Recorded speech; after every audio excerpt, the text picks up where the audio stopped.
कसा वाटला छावा? महाराज काय होते किंवा महाराजांच्या बद्दलचा इतिहास हा लोकांच्यापर्यंत कसा पोहोचवायचा तसा पोहोचवला गेलाय खरं तर. म्हणजे मी मध्यंतरी रश्मिका मंदानाचा सुद्धा एक इंटरव्ह्यू पाहिला होता की हे काम केल्याच्या नंतर किंवा हा सिनेमा झाल्याच्या नंतर मी रिटायर होऊ शकतो. तर आता काय असतं की जसं मी म्हटलं की A1 A2 A3 B1 B2 B3 तर D1 D2 D3 ही जी गाणी होती ती आमच्याकडे होती थोडीशी सॉफ्ट मधली तुमच्या स्लॉटला. आमच्या स्लॉट हां. मी D4चं एक्सक्लुझिव्ह गाणं उडवलं अच्छा. पहिल्याच आठवड्यात. कुठलं गाणं होतं काय त्या? नाही त्यावेळी कुठलं तरी नवीन मूवीचं गाणं होतं आणि अच्छा, ते अच्छा. रेडिओ आणि ते पाठवलं exclusive होतं. एक्सक्लुझिव्ह होतं. विकत घेतले. हा ते गाणं मी उडवलं. आता गाणं उडवल्यानंतर मी निवांत एक आठवडाभर आणि नेमकं झालं असं की मी ऑन एअर 24 तारखेला गेलोय आणि त्या आठवड्यात 30 तारखेपर्यंत मी गाणं उडवून निवांत राहिलंय. ऑल ओव्हर इंडिया जर तुम्ही बघितलं तर मॅक्सिमम 1200 ते 1300 आरजी जाते फक्त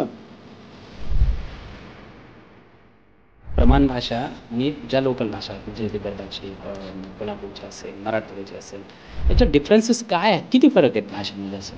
भाषेमध्ये फरक असण्यापेक्षा आहे ना मला असं वाटतं की ती भावना महत्वाची आहे. तुम्ही जे शेअर करतात ती भावना महत्वाची. हे जे कमेंट करणारे लोक आहेत हे सगळे एकतर फेक अकाउंट ते ओरिजिनल अकाउंटवरून यांना बोलणं त्यांचं दम. आमच्याकडे आमची आई सुद्धा आम्हाला म्हणते म्हणजे जर समजा मी सोफ्यावरती बसलोय हॉलमध्ये आणि किचन मधनं तिने मला काहीतरी सांगितलं की वरच्या रूम मधनं काहीतरी घेऊन यायचा आणि मी गेलो नाही अंड्याच्या जा की लवकर घेऊन यायचा. राजमुंचीच्या पॉडकास्टमध्ये तुमचं स्वागत आहे.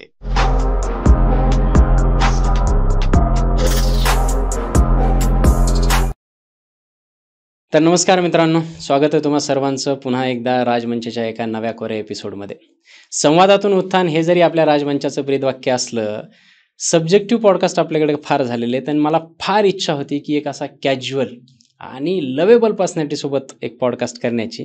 ती माझी इच्छा आज पूर्ण झालेली आहे आणि तुम्हाला सुद्धा आपल्या या मंचावरती एक अशा गेस्टला पाहून बघून ऐकून फार आवडेल. मी सरळ त्यांच्याकडे जातो आता, जास्त इंट्रोडक्शन देत नाही त्यांचं, तुम्ही त्यांना पाहिल्याबरोबर तुमच्या लक्षात येईल. सुमित दादा, स्वागत आहे तुझं. जय शिवराय. जय शिवराय. जय शिवराय. कसं वाटतंय? छान वाटतंय की म्हणजे आता जे काही तुम्ही म्हटलं की कॅज्युअल आपण पॉडकास्ट करतोय. येस हो आता काय काय कुठल्या कुठल्या गोष्टी बाहेर येतात. येस. कसं वाटतं इथं स्टुडिओ वगैरे? एक तर सगळ्यात पहिल्यांदा मी जेव्हा आता एंटर केलं त्यावेळी मला महाराज दिसल्यानंतरच मी म्हटलं की काहीतरी माझ्या आयुष्यात वेगळं काहीतरी आजपर्यंत म्हणजे जे काही केलेलं आहे मी त्याच्यामध्ये हा पॉडकास्ट कदाचित माझा सगळ्यात वेगळा होऊ शकतोय. आणि रिसेंटली माझे जर तुम्ही व्हिडिओ बघितले असतील काल आज 2 दिवसातले तर ते पण आहे की मी नेमकं त्या झोनमध्ये आहे अजून सुद्धा. अच्छा. आणि ते दिसतंय. त्याविषयी बोलायला लागले की तुझे म्हणजे असे डोळे थोडेसे भरून आल्यासारखे वाटतायत. मी पहिले तर विचारतो की काल जसं आपलं पॉडकास्ट 2-3 दिवसापूर्वीच डिसाइडेड आहे, ठरलेलं आहे आणि मी तुझ्याविषयी थोडंसं पाहत होतो की कुठले प्रश्न विचारायला पाहिजेत, काय बोलायला पाहिजे. मलाही कॅज्युअल बोलायचं, माझ्या मनात काही फिक्स नाही. हां, पण मी हे ठरवलं होतं की काल तुझा रात्रीचा 12 वाजता 1 वाजताचा व्हिडिओ पाहिल्याच्या नंतर की पहिले विचारेल कसा वाटला छावा? छावा ज्यांनी बघितलाय किंवा जे बघतील आता येत्या काही दिवसांमध्ये, आय नो की तिकीट्स वगैरे सगळं हाऊसफुल आहे आणि असाच हाऊसफुल हा मूवी चालला वर्षभर राहावा. ऍक्च्युली महाराज काय होते किंवा महाराजांच्या बद्दलचा इतिहास हा लोकांच्यापर्यंत कसा पोहोचवायचा तसा पोहोचवला गेलाय खरं तर. म्हणजे भरपूर लोकांच्या कमेंट सुद्धा अशा होत्या की जे काही फर्स्ट हाफ जो आहे म्हणजे इंटरव्हल जो आहे तर हा खूप पळवलेला आहे आणि त्याच्यानंतर जेव्हा महाराजांना पकडून घेऊन जातात तर त्याच्यानंतर खूप स्लो आहे. म्हणजे तो ऍक्च्युली 30-40 मिनिटाचा तो स्पॅन जो दाखवलाय ना सेकंड इंटरव्हल मध्ये तर तो का दाखवला असेल, कशाबद्दल दाखवला असेल, ते सगळ्यात महत्वाचं आहे की महाराज किंवा महाराजांच्या बद्दल झालेल्या गोष्टी ज्या आपण आजपर्यंत पुस्तकात वाचल्या होत्या किंवा आपण असं म्हणू की छोट्या छोट्या गोष्टींमध्ये व्याख्यानांमधून किंवा पुस्तकातून तर ते तेवढंच होतं.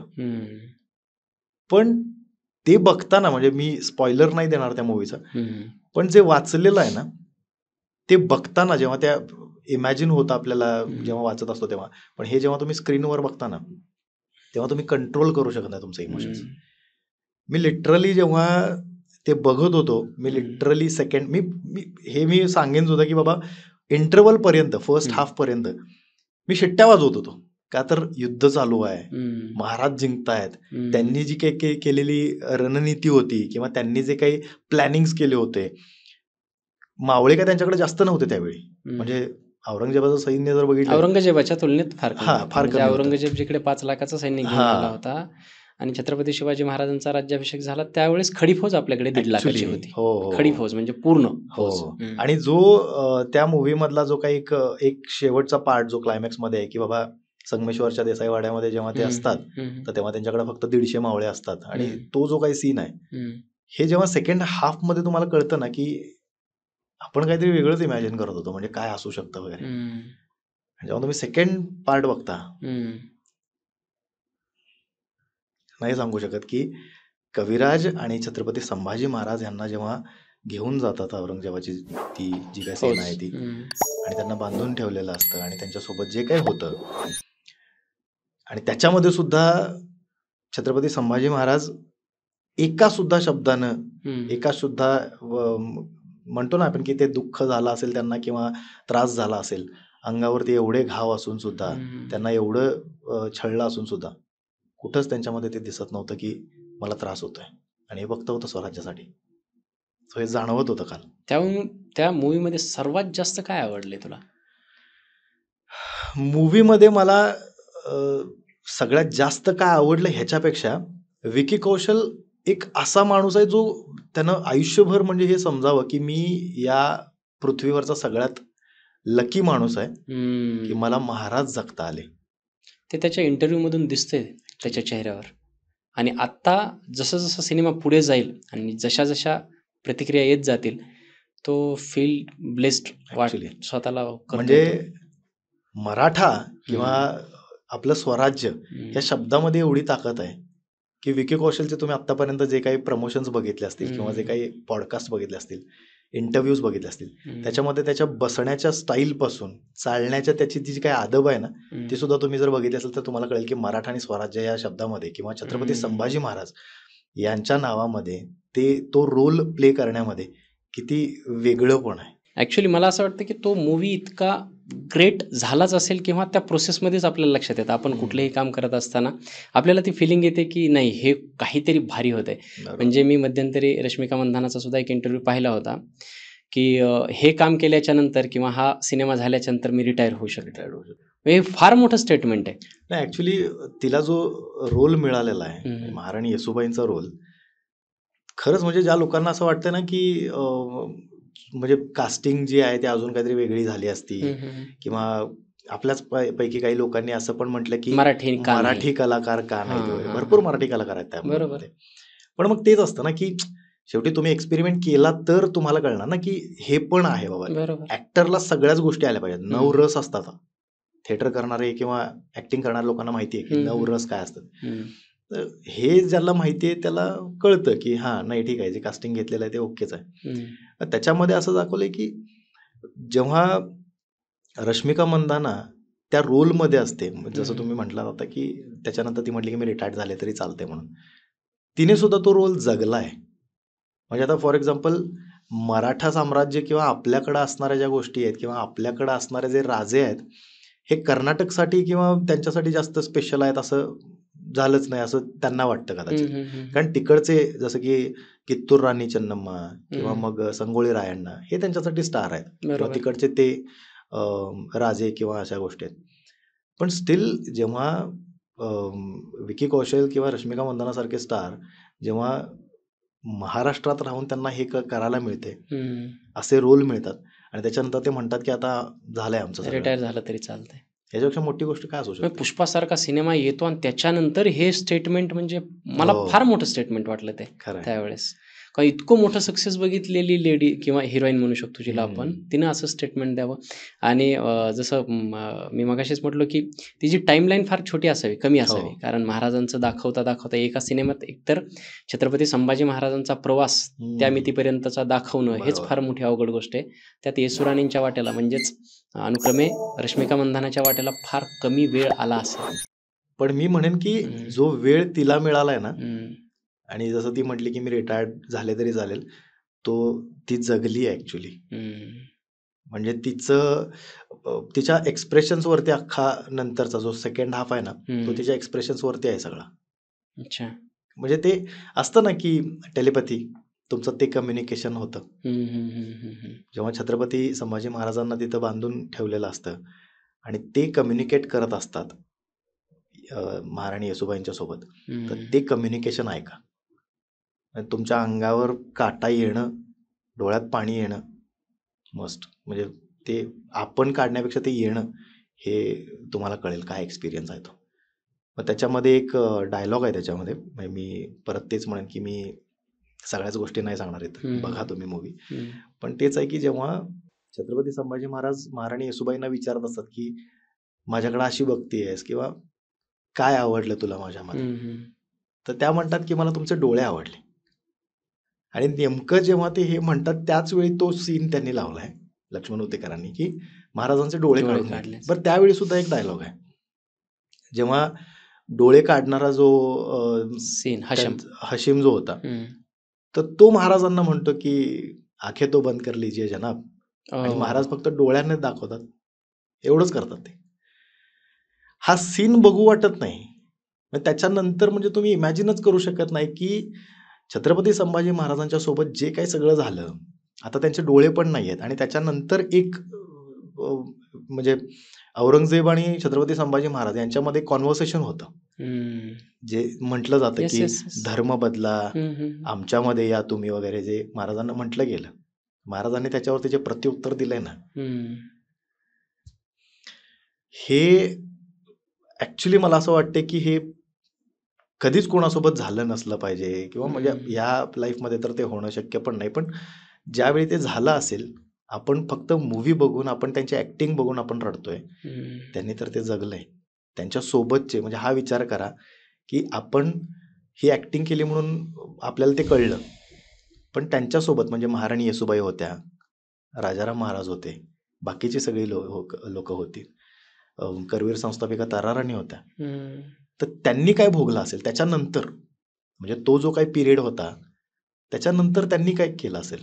म्हणजे आता मी कालचा मूवी बघून मी अजून मी त्या झोनमधनं बाहेर येत नाहीये, पण आपला माणूस जेव्हा जातो तेव्हा त्या लोकांना काय वाटलं असेल, हा एक थॉट माझ्या अजून पण डोक्यात फिरतोय. येसुराणींवरती तर मी 9-10 मिनिटाचा व्हिडिओ केला होता की फारच दुर्लक्षित राहिलेल्या आहेत त्या. म्हणजे छत्रपती संभाजी महाराज गेल्याच्या नंतर जे त्यांनी केलेलं आहे ना, खरं स्वराज्य वाचवले ते त्यांनी वाचवले. महाराज गेले त्याच्यानंतर त्यांनी मोह धरून स्वतःच्या मुलाला छत्रपती नाही बनवलं, राजाराम हो, महाराजांना राजाराम छत्रपती महाराजांना बनवलं. जेव्हा रायगड पडणार होता तेव्हा येसुराणींनी पहिले त्या कैदेत पडल्या, पण राजारामांना सुखरूप करून जिंजीला पाठवलं. त्या जाऊ शकत होत्या. पुढे त्या जवळपास 1689 ते 1707 औरंगजेबाच्या कैदेत होत्या. इतकं सगळं भोगलंय. म्हणजे तेव्हा स्वराज्य जे राजाराम महाराज वाचवलंय ते त्यांनी वाचवलंय असं म्हणायला कुठेतरी वावय, किंवा मी छाती ठोकपणे सांगू शकतो की त्या फार ग्रेट होत्या. आणि तो रोल कदाचित करिश्मिकाला तेच सगळी स्टोरी कळली असावी खरंच. आणि असं काहीतरी तिच्या वाट्याला आल्याच्या नंतर ते बोल्ड स्टेटमेंट तिच्याकडून आलं असावं. त्यातला अजून एक जे आपण म्हणतो की आपलेच लोक कसे आपले नसतात, कसे फितूर होतात, किंवा एक सीन आहे त्याच्यामध्ये.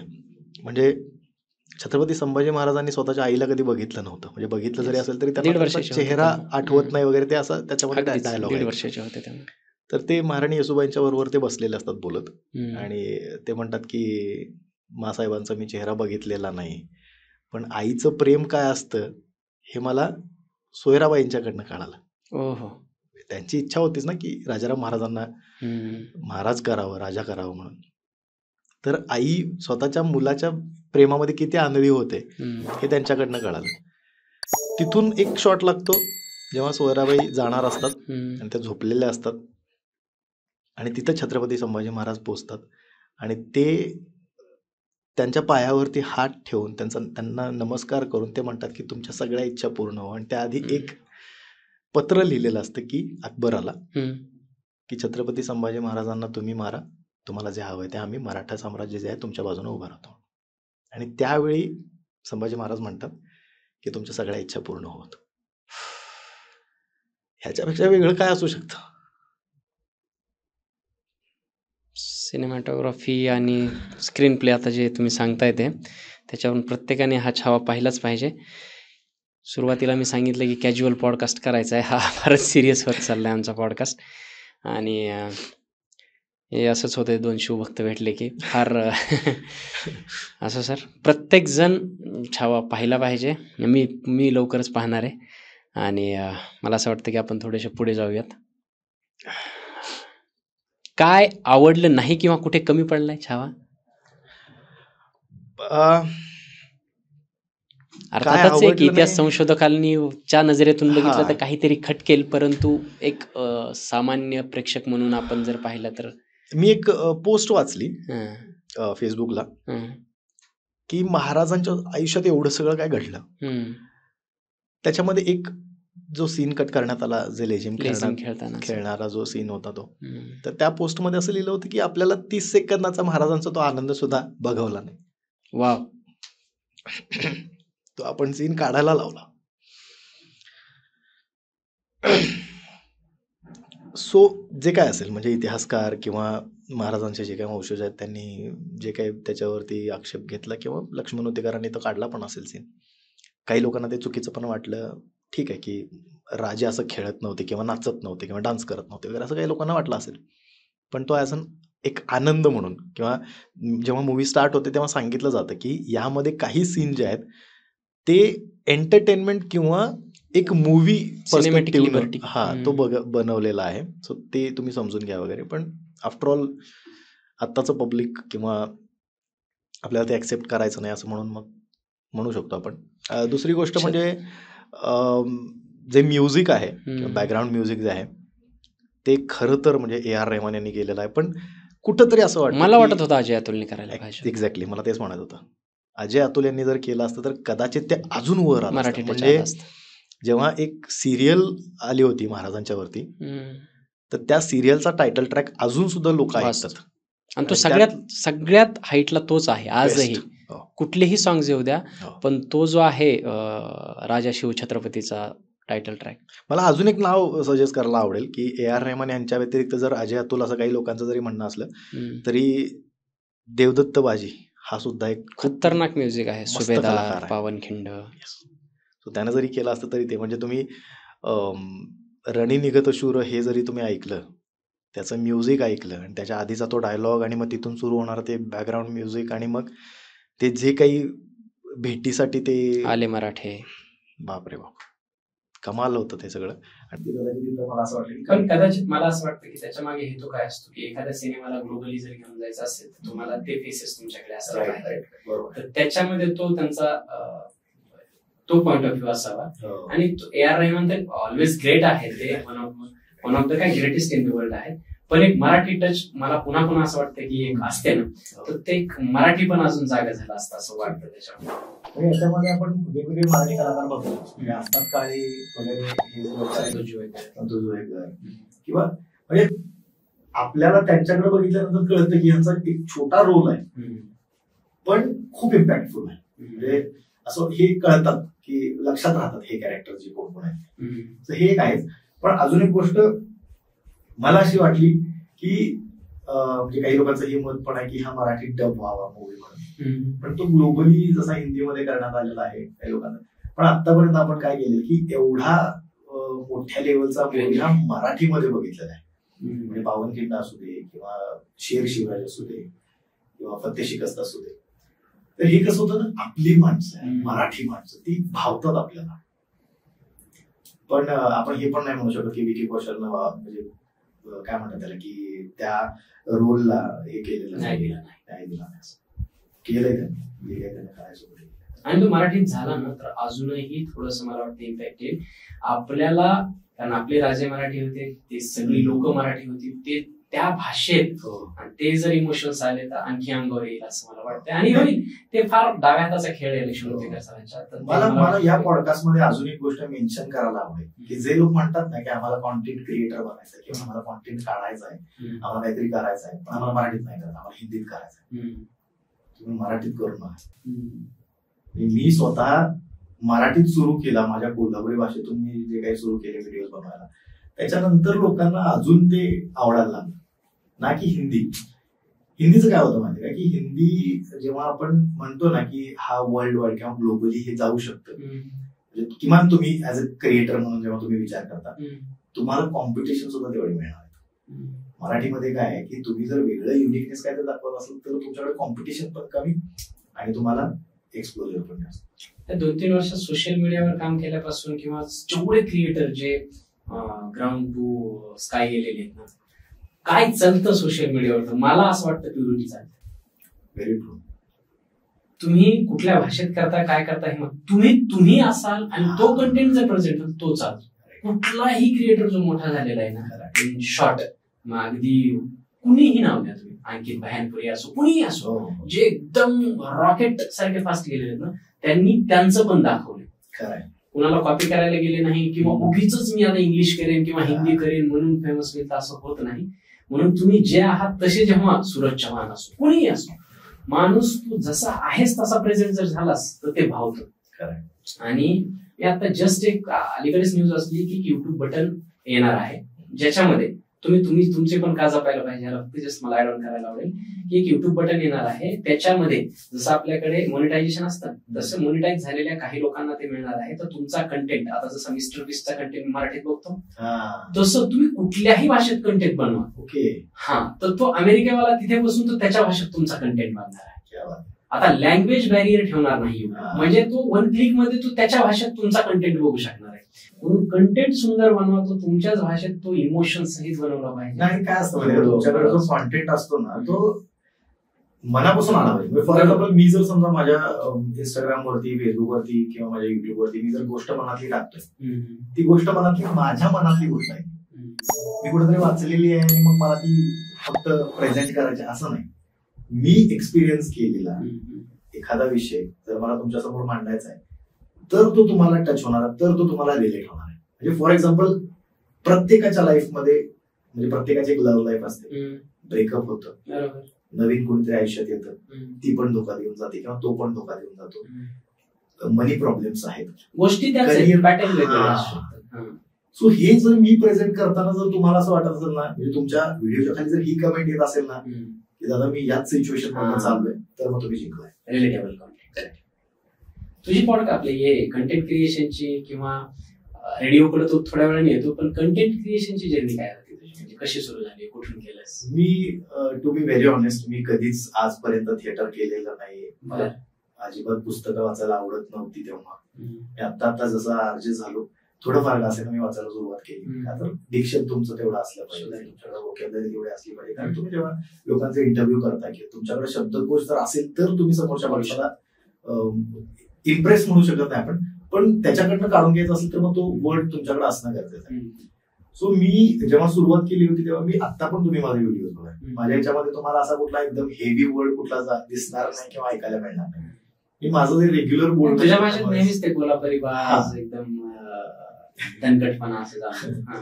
त्याच्यामागे म्हणजे मी कोल्हापुरी सिरीज नावाने एक व्हिडिओ, एक तर काय की तुम्ही जर काय करत असाल तर तुम्ही एक्सपेरिमेंट करणं सगळ्यात पहिल्यांदा, आवडतील नाही आवडतील ते नंतरची गोष्ट. मी कोल्हापुरी सिरीज सुरू केली, त्याच्या आधी मी गाणी वगैरे अपलोड करायचो माझ्या पेजवरती, थोडाफार आवाज चांगला आहे म्हणून मग आम्ही ते ट्राय करायचो. 1 मिनिटाचं गाणं एखादं कुठला तरी पॅच म्हणून पाठवलं. शिकलाय? शिकलो नाही, पण इच्छा होती की इंडियन क्लासिकल शिकायचं. पण 3 आठवड्यामध्ये मी एका महिन्यामध्ये ऍक्च्युली 3 आठवडे मी क्लासला गेलो. छत्रपती संभाजीनगरला मी जेव्हा जॉबसाठी होतो तेव्हा, तर तिथं पण असं होतं की गुरुवार क्लास होते, 2 दिवस फक्त. सो 3 आठवड्यात म्हणजे मोजून एक 6 दिवस वगैरे शिकलो असेल. त्याच्यानंतर काय नाही झालं माझं. पण मग तिथं ते कोल्हापुरी सिरीज, मंगोलियन इंग्लिश, म्हणजे थोडकं मोठं इंग्लिश मराठी मिक्स असतं, तर ते पण लोकांना काय रिलेट झालं, कारण आम्ही सुद्धा 4थी पर्यंत असंच इंग्लिश मराठी बोलत होतो बाबा, किंवा आम्ही हे लहानपणी केलंय म्हणून त्यांना ते आवडत होतं. आणि हे मी मोठेपणी करतो, म्हणजे थोडक्यात आता पण लहानपणात घेऊन जातो. आणि आता पण असं आहे की सगळ्याच लोकांना इंग्लिश येतं असं नाही ना. काय होतं की मला बोलायचं आहे, माझ्या डोक्यात सगळी इंग्लिश आली तरी ती भावत नाही, भावत नाही, आता अशी घुसत नाही. म्हणजे तुम्ही तुमच्या भाषेतला कंटेंट आता मला मराठीतून एखाद्याने बोललेली आणि इंग्लिश मधून बोललेलं ते फरकच वाटतो. कितीही कानाला छान वाटतं पण ते अपील होत नाही कितीही असं. म्हणजे तेच आहे ना की एखादं मोटिवेशनल काहीतरी जरी मला सांगायचं असलं की यू कॅन डू इट, तू करू शकतोस, ट्राय.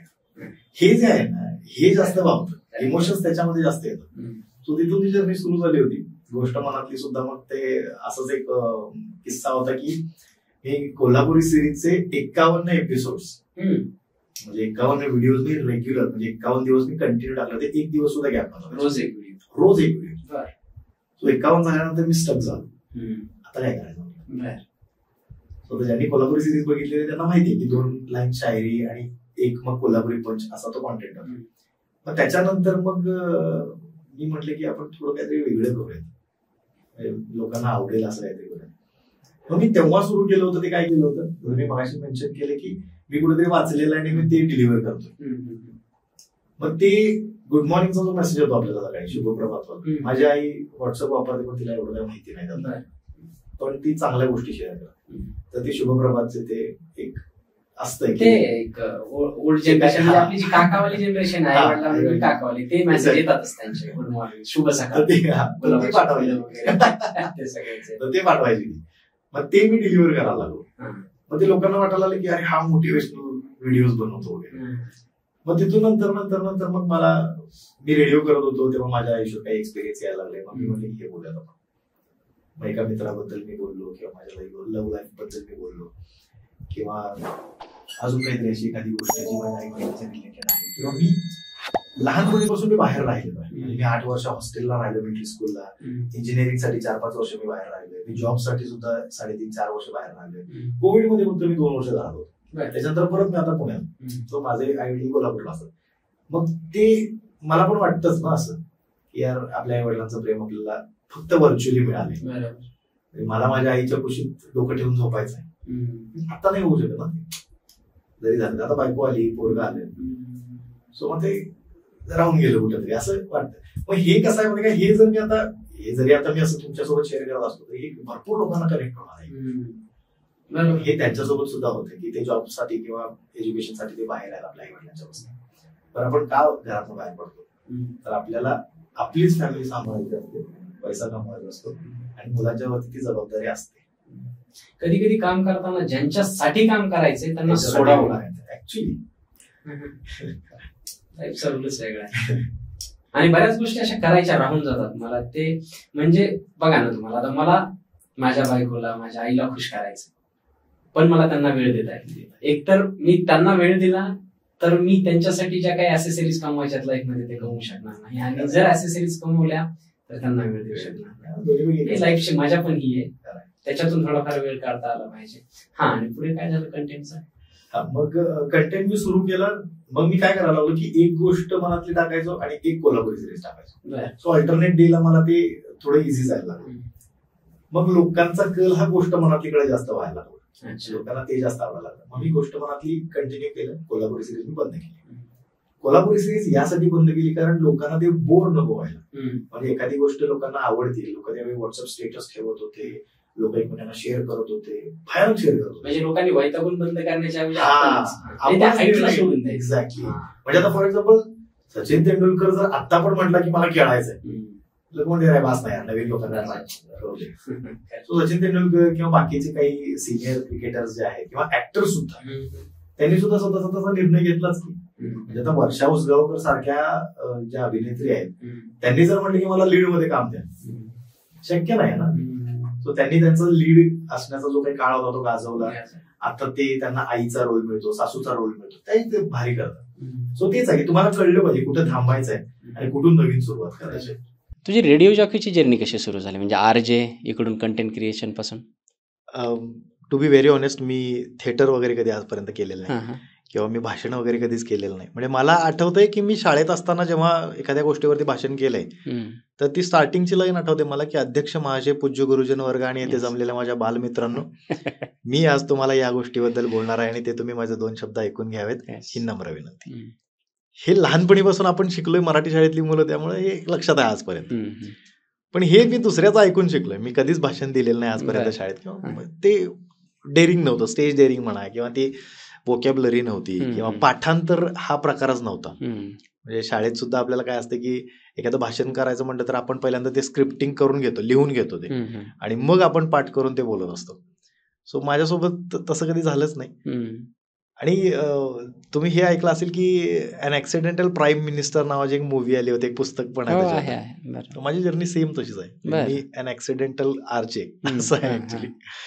सो 2015ला एक आरजे हंट झालं होतं कोल्हापूरमध्ये. हं, आणि त्याच्यामध्ये मी सिलेक्ट झालो होतो. 3,500 एंट्रीज होत्या. टॉप 10 मध्ये मी सिलेक्ट झालो. त्याच्यानंतर मग जेव्हा फिनाले झालं, हं, तर फिनालेमध्ये मी काही विनर नव्हतो. विनर हं, जो झाला त्याला त्यांनी आरजे केलं. त्याच्यानंतर मग मला इंटर्नशिपसाठी त्यांनी विचारलं. मग मी हं, 1.5 वर्ष इंटर्नशिप केली तिथं. हं, हं.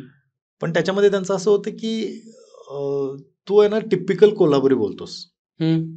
आणि रेडिओला ही भाषा चालत नाही. म्हणजे कोल्हापूरमध्ये राहून बरं. कोल्हापुरी भाषा आणि चालत नाही कोल्हापूरच्या रेडिओ स्टेशनसाठी. ऍक्च्युली. आईच्या गावात. तर मग मी म्हटलं की हे काय लॉजिक आहे म्हटलं. तर हां. मग त्यांनी मला सांगितलं की नाही, म्हणजे तुला असं वाटत असेल की कोल्हापुरी भाषा चालत नाही म्हणजे आम्ही तुला रिजेक्ट करतो, असं नाही. हं, आपण याच्यावरती एक स्पार्कलर करूयात. हं, स्पार्कलर एक कॉन्सेप्ट अशी असते की तुम्ही शो सुरू असताना किंवा तुम्ही गाणी वगैरे सुरू असताना मध्ये एक 1-1.5 मिनिटाचं एखादा काहीतरी जे ऐकायला मिळतं तुम्हाला. हं, हं, हं.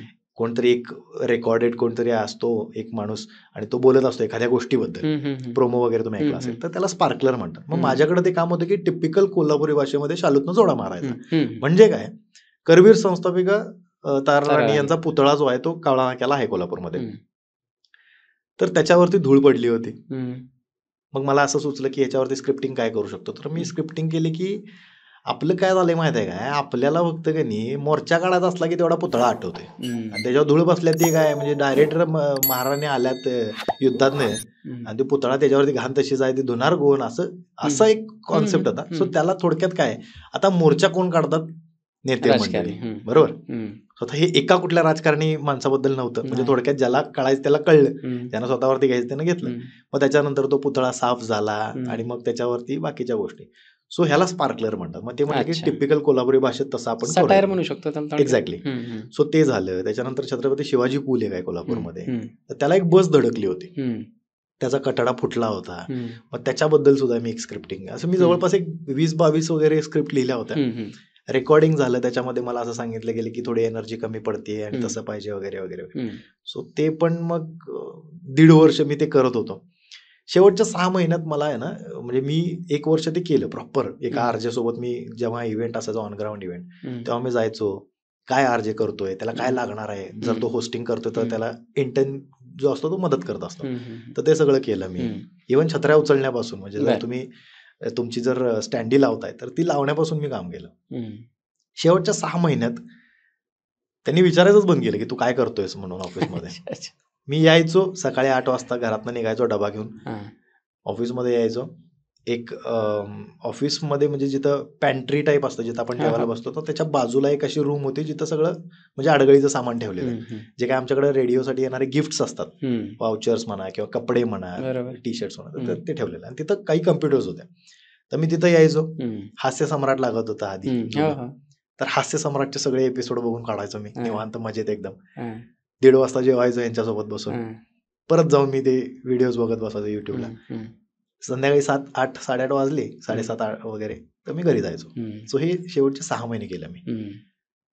मला अचानक रिअलाईज झालं की आपण आपला 6 महिन्याचा वेळ फुकट घालवलाय. अरे!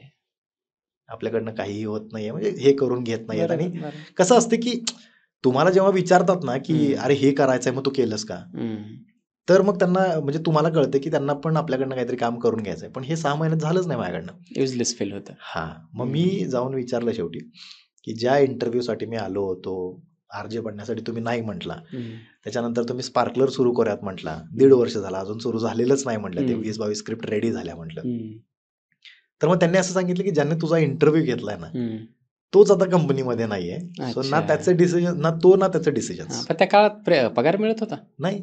अच्छा. फ्रीमध्ये 1.5 वर्ष. अरे तर वाह! ह्याच्यावरती आता एकतर माझी आई कोल्हापुरी. हां. त्यामुळे मग ते ऐकून घ्यावं लागत होतं मला. हं, बाकी हं. लोकांच्या हमाल्या करायला कशाला जातेस तिकडे, हां. कमव. इंजिनिअरिंग झालं होतं माझं हां, त्यावेळी. हां. सो त्यांना असं वाटत होतं की मी काहीतरी बाबा इंजिनिअरिंग फील्डमधनंच काहीतरी काम करावं वगैरे हं, वगैरे. हं. पण ते काय झालं नाही. त्याच्यानंतर मग मी सोडलं. माझा डिप्लोमा झाला होता त्यावेळी. हं, मी डिग्रीला ॲडमिशन टाकलं परत हं, 2016 मध्ये. हं, आणि 2016 मध्ये सेम म्हणजे अजून एक रेडिओ कोल्हापूरमधला. तर त्यांच्यासोबत मी 6 महिने काम केलं. हं, त्यांचंही असं होतं की बाबा तू अजून 3 महिने इंटर्नशिप कर. मी म्हटलं ऑलरेडी 1.5 वर्ष केली म्हटलं हं. आणि परत 3 महिने 1.5 बघ. वर्षाची इंटर्नशिप. हां. हां. तर मग म्हणे की नाही करावं तर लागेल. मी म्हटलं की नाही जमणार म्हटलं. मग ते म्हटले की ठीक आहे व्हॉइस ओव्हर कर. 6 महिने तू इंटर्नशिप कर. काय होतं आपण पुढच्या 2 तारखेला तुझा शो सुरू करूयात म्हणून. 6 महिने त्यांची 2 तारीख आलीच नाही. मग त्यामध्ये मी छत्रपती संभाजीनगरच्या एका रेडिओ स्टेशनला मी इंटरव्ह्यू दिला. इंटरव्ह्यू दिला, सिलेक्शन झालं, 3चं पॅकेज मिळालं. पहिली सॅलरी 25,000 वगैरे असं सगळं. पहिला जॉब, पहिली सॅलरी, पण शहर वेगळं. मग मी घरी सांगितलं. घरी सांगितल्यानंतर मग वडिलांचं माझ्या मत असं होतं की नवीन शहर आहे, एवढं दूर एकटा कशाला? कशाला चाललाय तिकडे, 450 किलोमीटर तू लांब जाणार आणि बाकी सगळ्या गोष्टी तुला माहित नाहीत तिकडच्या, तर कसं करणार. मग मी त्यांना ते ऑफर लेटर दाखवलं. म्हटलं 3 लाखाचं पॅकेज आहे म्हटलं. ठीक आहे जा. So, आणि हे कधीचं काळ आहे? 2017. सो 2017चे पहिले 6 महिने जून पर्यंत मी कोल्हापूरचा तो जे सेकंड रेडिओ मी केला तो केला. त्याच्यानंतर मी जुलैमध्ये म्हणजे जून 28ला मला आठवतंय, जून 28ला मी निघालो कोल्हापुरातनं आणि 2 जुलैला माझं जॉईनिंग होतं. 2 जुलैपासून मी 24 जुलैपर्यंत मी बघत होतो की बाबा, कारण सिस्टीम पूर्ण चेंज होते ना. तुम्ही ऑफिस चेंज केलं की सिस्टीम चेंज झाली, लोक चेंज झाली. सो 24 जुलैला माझा पहिला शो झाला, 24 जुलै 2017ला, आणि तिथून मग ही जर्नी सुरू झाली. सो या जर्नीमध्ये सुद्धा माहित नव्हतं मला. आता आमच्याकडे रेडिओमध्ये कसं असतं की कॅटेगरी वाईज सॉंग्स असतात. ए कॅटेगरी म्हणजे एक्सक्लुझिव्ह नवीन सगळी गाणी, बी कॅटेगरी त्याच्यापेक्षा थोडीशी खाली, सी कॅटेगरी त्याच्यापेक्षा थोडीशी खाली, मग A to Z पर्यंत कॅटेगरी असते. के वाली कॅटेगरी आहे ती रात्री 8 नंतर तुम्हाला ऐकायला मिळणार, म्हणजे जे गझल्स वगैरे असतात ते गझल्स वगैरे. त्याच्या आधी थोडेसे रेट्रो असतात. जी कॅटेगरी जी असते ती 90s सॉंग्स आहेत. अच्छा. तर डी कॅटेगरीमध्ये D1, D2, D3, A1, A2, A3 असं कोण ठरवतं? हे म्युझिक टीम ठरवत असते. म्हणजे प्रत्येक रेडिओची एक म्युझिक टीम असते. त्याच्यासाठी रिसर्च लागत असेल की कुठल्या वेळेत कोण ऐकणार आहे. एक्झॅक्टली. आता कसं असतं की मॉर्निंग म्हणजे 8 वाजता जर सकाळी 7 वाजता जर कोणी रेडिओ लावतंय तर तेव्हा ते एकदम डिचिक सॉंग लावणं पॉइंटच नाही. हा, पण 9 वाजता जरासं म्हणजे पिच हाय व्हायला लागतो, लोक ऑफिसला निघत असतात किंवा स्कूलला कॉलेजला निघत असतात, तेव्हा मग त्यांना नवीन गाणी ऐकायला आवडतात. थोडंसं रिफ्रेश. दुपारी काय असतं की 12-1 नंतर लोक जेवलेले असतात, डाऊन थोडासा मूड असतो, त्यामुळे मग 90sची गाणी म्हणजे त्यावेळीची जी काही सोनू निगम म्हणजे लावून सोडा ऐकत राहा अशा पद्धतीची ते असतं. परत संध्याकाळी 4 वाजता ऑफिस किंवा कॉलेज सुटतं आणि मग आपल्याला परत डिचिक ऐकायचं असतं, कारण दिवसभराचा तो एक स्ट्रेस असतो, तो घालवायचा असतो. मग रात्री 8 वाजता परत जेवलो की आपल्याला परत मग ती शांत गाणी. सो हे असं पॅटर्न ठरलेलं असतं. तर आता काय असतं की जसं मी म्हटलं की A1, A2, A3, B1, B2, B3, तर D1, D2, D3 ही जी गाणी होती ती आमच्याकडे होती थोडीशी सॉफ्ट मधली, तुमच्या स्लॉटला, आमच्या स्लॉटला. आणि D4 ही कॅटेगरी जी होती ना ती एक्सक्लुझिव्ह कॅटेगरी होती, म्हणजे ही विकत घेतलेली गाणी असतात रेडिओनं, त्यांना पैसे देऊन. म्हणजे फॉर एक्झाम्पल जसं आता रेडिओ सिटी छावाचे ऑफिशियल रेडिओ पार्टनर आहेत, तर त्यांची गाणी आमच्याकडे आलेली आहेत. जर आम्हाला एखादं गाणं घ्यायचं आहे तर आम्हाला त्यांना पैसे द्यावे लागतात आणि मग ते आम्ही प्ले करतो. सो असं असतं. सो ते एक्सक्लुझिव्ह कॅटेगरीचं गाणं होतं, D4 कॅटेगरीचं. आणि मी माझ्या बॉसला जेव्हा मला सांगितलं की आम्हाला एक म्हणजे क्लॉक मॅनेज करायचा असतो की एका तासात जसं 60 मिनिट जसं आपण प्ले करतो त्याच्यामध्ये गाणी पण नाहीत, बंपर स्वीपर पण नाहीत, पॉडकास्ट पण आहेत, तुमचा शो पण आहे, ऍड्स पण आहेत, या सगळ्या 60 मिनिटात बसल्या पाहिजेत गोष्टी. बरं, हे जर तुम्हाला मॅनेज करायचं असेल तर तुम्हाला जी एक्स्ट्रा गाणी असतात ना ती डिलीट करायची असतात, कॅटेगरी वाईज असतात. A1, B1, C1 डिसिजन तुम्हाला ऑन द स्पॉट तिथे घ्यावं लागतं. ते आमच्या हातात असतं, आरजेकडे असतं ते. मग आम्हाला सांगितलेलं असतं की A1, B1, C1 कॅटेगरी तुम्ही डिलीट करायची नाही, D, G, K वगैरे ह्या ज्या कॅटेगरी डिलीट करू शकतो तुम्ही. जसं मी म्हटलं की D कॅटेगरी तुम्ही डिलीट करू शकता. मी D4चं एक्सक्लुझिव्ह गाणं उडवलं पहिल्याच आठवड्यात. कुठलं गाणं होतं काय? नाही, त्यावेळी कुठलं तरी नवीन मूवीचं गाणं होतं आणि ते रेडिओ एक्सक्लुझिव्ह होतं, विकत घेतलेलं. हा, ते गाणं मी उडवलं. आता गाणं उडवल्यानंतर मी निवांत एक आठवडाभर, आणि नेमकं झालं असं की मी ऑन एअर 24 तारखेला गेलोय आणि त्या आठवड्यात 30 तारखेपर्यंत मी गाणं उडवून निवांत राहिलोय. आणि मला आठवतंय की ऑगस्टच्या पहिल्या आठवड्यात आमच्या दिल्लीच्या बॉस आल्या होत्या आणि त्या हेड होत्या, आमच्या नॅशनल हेड होत्या त्या. तर त्यांनी मला बोलवलं, नाही त्यांनी विचारलं ऍक्च्युली माझ्या इकडच्या बॉसला, छत्रपती संभाजीनगरला ज्या माझ्यासोबत काम करत होते त्यांना विचारलं की D4 का एक्सक्लुझिव्ह गाणं किसने उडा दिया, कारण तो चेक होतं पूर्ण, तुम्ही काय केले काय नाही केले ते. हे जेव्हा दिसलं तर त्यांनी माझं नाव सांगितलं, सुमितनं उडा दिया म्हणून गाणं. माझा शो चालू आहे, तुम्ही म्हणजे विश्वास नाही ठेवणार, शो चालू असला की काय असतं की रेडिओच्या बाहेर असं एक ऑन एअर नावाचं एक हे असतं, जसं ऑपरेशन थिएटरमध्ये असतं तसं. ते जर असेल लाल चालू तो बल तर तुम्ही आत यायचं नाही, दुसऱ्यांनी बाहेरच्या. हा, माझी बॉस डायरेक्ट दार उघडून आत, मी बोलतोय ऑन एअर. आणि ती म्हणते, अरे तुम्ही समज नाही आता, तुमने गाणं उडा दिया. आणि हे एक्सक्लुझिव्ह टेलिकास्ट होतंय. मी डायरेक्ट फेडर खाली केला, बंद केलं आणि पुढचं गाणं मी प्ले केलं. आणि मग बॉस मला म्हणाले, तुम्ही समज नाही आता, तुमने बिझनेस ये कर दिया, वो कर दिया. काय वाटतं ते बोलायला लागले. एक तर पुरुषी इगो, आणि त्यात कुठल्या तरी बाईनं आपल्याला बोलणं, म्हणजे आई सोडून आजपर्यंत कोणी बोललेलं नाही. म्हणजे इव्हन मॅडम जरी आम्हाला शाळेतल्या जरी बोलत असल्या तरी तो एक वेगळा भाग होता. पण त्याच्यानंतर तुम्ही नोकरी करताय आणि तुम्हाला तुमची लेडी बॉस जी आहे ती तुम्हाला असं काहीतरी बोलते की तुम्हारी वजह से बिझनेस हमारा फ्लॉप हो गया. ऑब्व्हियसली डोकं फिरणारच ना. त्याच्यावरती ती माझ्या डोळ्यात पाणी आलं एकतर, म्हणजे ते रागातलं पाणी होतं. तर माझे बॉस मला म्हटले की क्यों क्यों अब क्या हुआ, रोना आ रहा है, तुम्हें क्या लगता है कि मैं तुम्हें नौकरी से निकाल दूंगी. पहिलाच जॉब, आठवडाभरच झाला होता जॉईन करून. तर मी म्हटलं की हा मैं निकाल सकती हूँ तुम्हें जॉब से. असं म्हटल्यानंतर मग फाटलीच माझी. मग सगळं झालं, गेली बाहेर मॅडम माझी. मी फुल रडलो बिडलो, सगळं झालं तिथं. कारण एक तर भीती होती की आपण आपलं गाव सोडून, आपल्या आई वडील सोडून आपण पहिला जॉब करायला इथं आलो. आणि रेडिओमध्ये काय माहिती आहे का, रेडिओ कम्युनिटी एवढी लहान आहे. ऑल ओव्हर इंडिया जर तुम्ही बघितलं तर मॅक्सिमम 1200 ते 1300 आरजेस आहेत फक्त. एका रेडिओ, मराठी असं मिक्स करून सगळ्या रेडिओचे मिळून, ऑल लँग्वेज मधल्या. बरं, काय असतं की एखाद्या रेडिओला 4 आरजेस असतात किंवा 3 आरजेस असतात. फॉर एक्झाम्पल आता रेडिओ सिटीला आम्ही 4 आरजेस आहोत. Morning RJ, mid morning RJ, afternoon आणि इव्हनिंग. ओके. So 4 RJs. आता इथं काम सिटीज असणार. आणि इथं काम काय असतं की ऑब्झर्वेशन आहे तुमचा अभ्यास आहे, डेली जे काय होतं ते तुम्हाला बोलायचं आहे. त्यामुळे लोक 12-12, 13-13 वर्ष सोडत नाहीत जॉब. 8-8, 9-9 वर्ष तरी किमान. आणि हॅपनिंग जॉब आहे, हॅपनिंग जॉब आहे, आवडीचा जॉब आहे. हा जॉब जर गेला तर मला मिळणार कुठं, हा एक थॉट होता डोक्यात पहिल्यांदा. एक तर पहिले 1.5 वर्ष तिकडे घालवलेले होते. 2 वर्ष. 2 वर्ष, हो, 1.5. त्यामुळे ते एक होतं डोक्यात.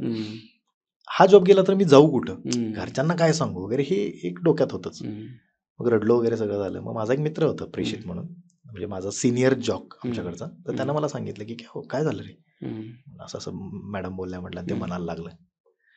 तर तो म्हटला की एक लक्षात ठेव म्हटला, आयुष्यात म्हटलं 2 वेळा, मी हे याच्या आधी सुद्धा मी भरपूर वेळा हे बोललोय, पण त्यानं मला ती गोष्ट जेव्हा लक्षात म्हणजे सांगितली तेव्हा ती लक्षात ठेवली मी, की आयुष्यात जेव्हा रडायचं 2च वेळा रडायचं. एकदा ऑलरेडी रडून झालंय तुझं जेव्हा तू जन्माला आलास तेव्हा.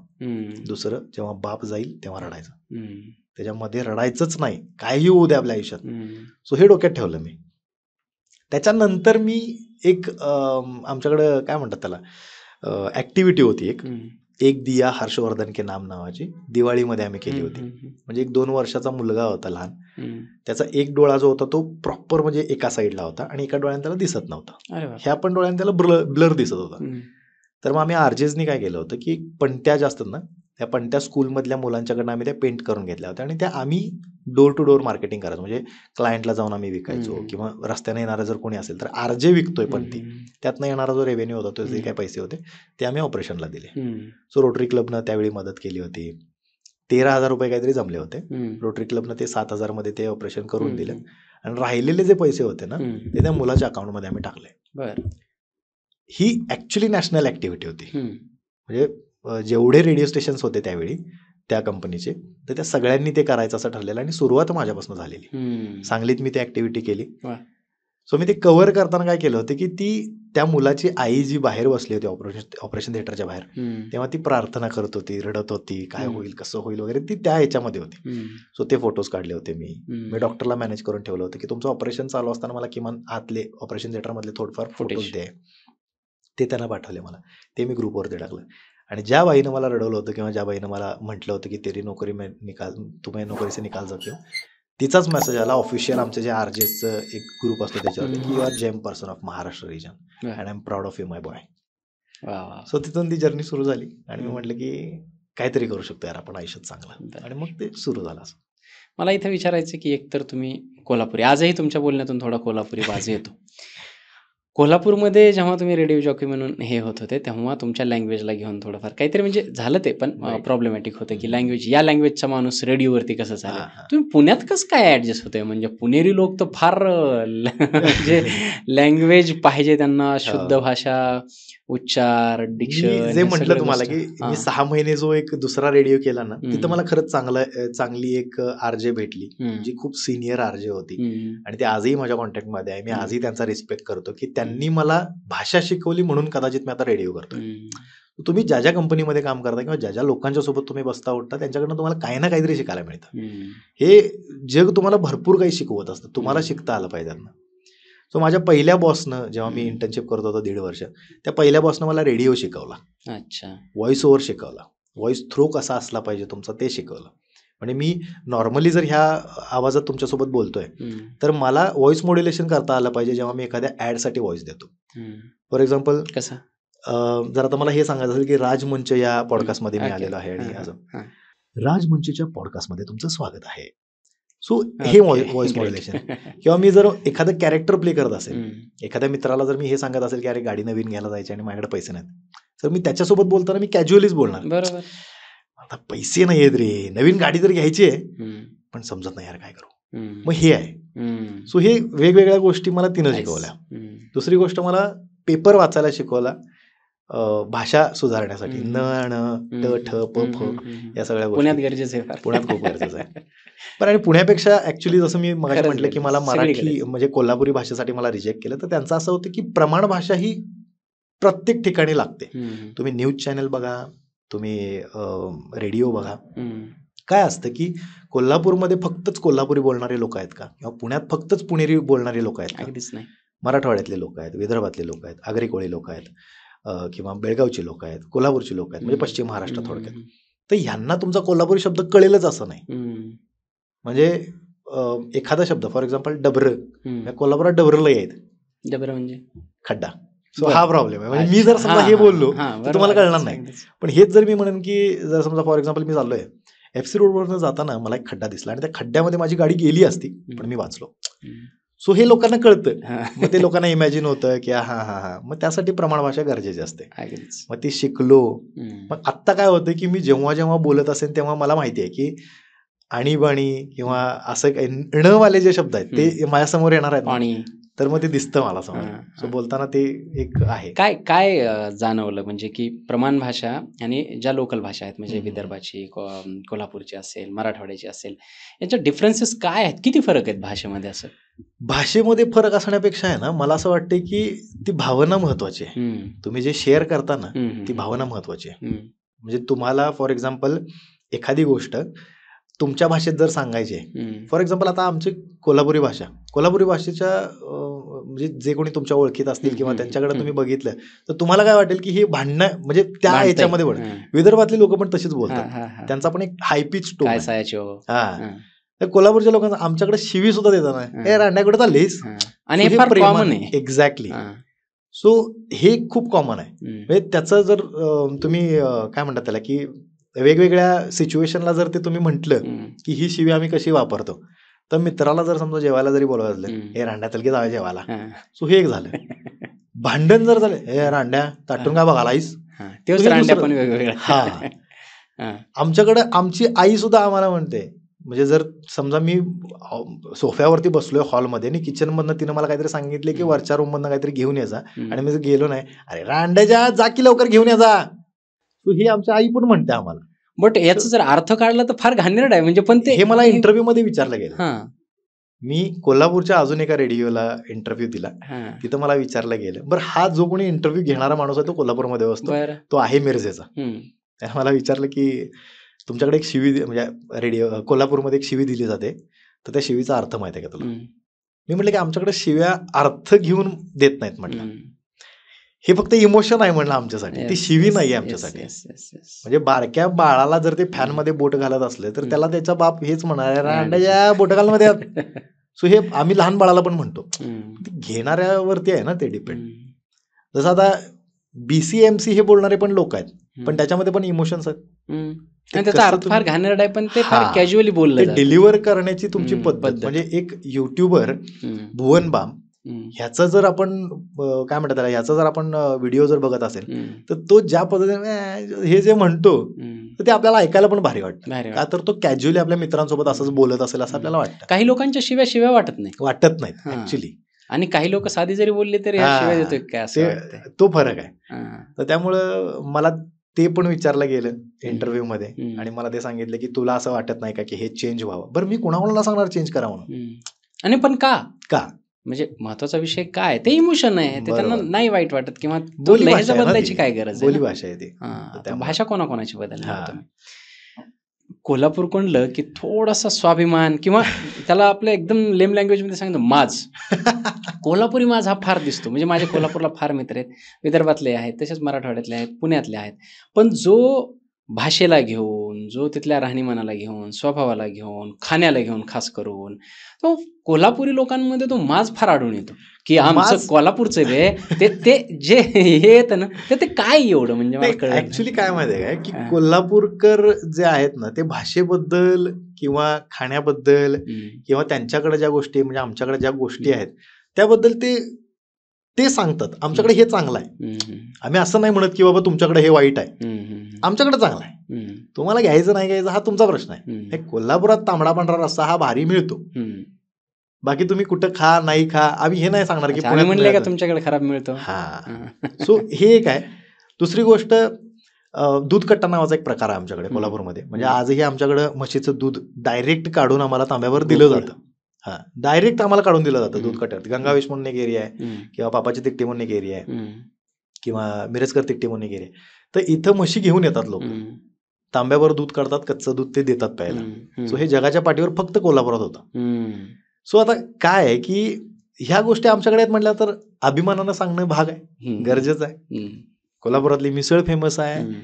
तशी नाशिकची पण आहे पुण्याची पण आहे पण आम्ही हे कधी म्हणत नाही की नाशिकची मिसळ अशीच आहे किंवा पुण्याची मिसळ अशीच आहे. आमची कोल्हापुरी मिसळ चांगली भारी आहे. हा कोल्हापूरचा कट एक दाखवणार हा आहे. दुसरी गोष्ट काय आहे की Kolhapur as compare to Pune म्हणा किंवा हम्म. बाकीचे मोठमोठे जे शहर आहेत as compare to that cities खूप लहान आहे. हम्म, माणुसकी हम्म, तुम्हाला जर म्हणजे मी सांगण्यापेक्षा तुम्ही बघितलीत तर हम्म, ती तुम्हाला कळेल. हम्म, की आमच्याकडे जर पत्ता कोणाला विचारला हम्म, आता ह्या गोष्टीचा अनुभव मी घेतलाय पुण्यात आल्यापासून हम्म, की पत्ता जर विचारला तर ते आत्ता सांगतात. हम्म. पण ह्याच्या आधी जे काही आपण जोक्स बघितले असतील हम्म, किंवा हम्म, याच्यावरती जे काही हम्म. मीम्स बघितले पहिले ते असतील निहाळते डोक्यापासून हा. आलाय कुठून कुठून आलाय म्हणून. ते आहे. कोल्हापूरमध्ये कसं आहे तिकडे चाललंय बसा सोडतो हा. म्हणजे त्याला गाडीवर बसून त्याला तिथं सोडून हे जर दुसरीकडे कुठे पण काम असतो ते त्याला सोडून मग पुढे हे घडतं का पण फक्त रील पुरतच आहे. नाही नाही नाही नाही, हे खरं आहे. हम्म, म्हणजे आमच्याकडे तुम्ही पत्ता विचारा हम्म, किंवा आमच्याकडे तुम्हाला कुठल्या गोष्टींची कमी पडत असेल हम्म, तर त्या गोष्टी आमच्याकडनं तुम्हाला मिळणार. बरं हम्म. कोल्हापुरात हे पण आहे की एक शेवटचा हार नावाचा प्रकार तुम्ही ऐकलाय का? हम्म.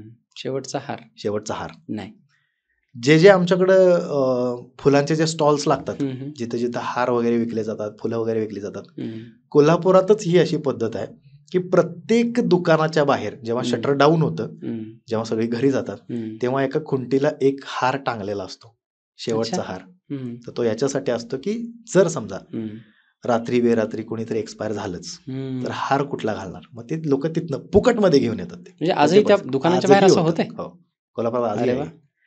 सो तिथनं ते हार घेऊन येणार हम्म, बाकीच्या सगळ्या गोष्टी त्या बांबू वगैरे ते सगळ्या असतातच हम्म, पण शेवटचा हार हा त्या माणसाला मग त्याचे बरं. काही पैसे नाहीत काय नाहीत आणि हे रोज आणि हे प्रत्येक दुकानाच्या बाहेर आहे हम्म, म्हणजे फक्त एकाच कुठल्या तरी दुकानाच्या बाहेर असं नाही हम्म, प्रत्येक दुकानाच्या बाहेर आहे.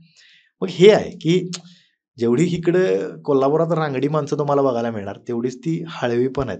हम्म. मी माझंच एक्झाम्पल तुम्हाला आता देतो. मगाशी तुम्ही जेव्हा नाही आपण मग बोलत होतो. मला हा प्रश्न विचारता राहिलाय की जेवढं मी तुला पाहिलंय म्हणजे व्हिडिओज असतील किंवा तुला ज्या पद्धतीने रेडिओवाले सुद्धा प्रेझेंट करतात तर रांगडागडी कोल्हापूरचा रांगडागडी अशा पद्धतीने प्रेझेंट करतात आणि मगाशी आल्या तू इथेही रडलास काल व्हिडिओ पाहिला तिथेही रडलास आणि फार भावनिक आहेस.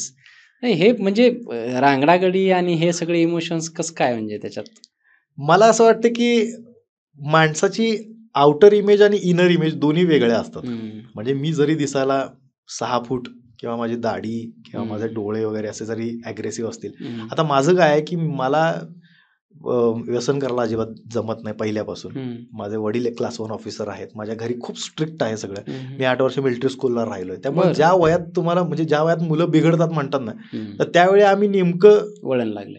मिलिटरीच्या माणसांच्या सोबत राहिलोय त्यामुळं हम्म, ते होतं की नाही हे काय बरोबर नाही तर करायचं नाही हम्म, वगैरे. हम्म, दुसरी गोष्ट म्हणजे माझा एक मोठा भाऊ होता ज्याला आम्ही दत्तक घेतलं होतं तो दारूच्या नशेत एक्सपायर झाला. माझा मामा दारूच्या ह्याच्यात गेला. माझे आईचे वडील म्हणजे आजोबा माझे ते पण दारूच्या ह्याच्यात गेले. तर त्यामुळे ते एक आहे डोक्यात कुठेतरी की बाबा दारूमुळं सगळं बरबाद होतं. ते नव्हतं. पण मग दुसरं काय तर आता भरपूर लोक म्हणतात की आम्हाला इमोशन्स बाहेर काढायचे असतील तर मग काही लोकांनी चला बसूया, आज लईच त्रास झालाय, आज बसूया बाबा हे. पण मी म्हणतो की तुमच्या आतले इमोशन्स जे आहेत ना ते बाहेर येणं सुद्धा तेवढंच गरजेचं आहे.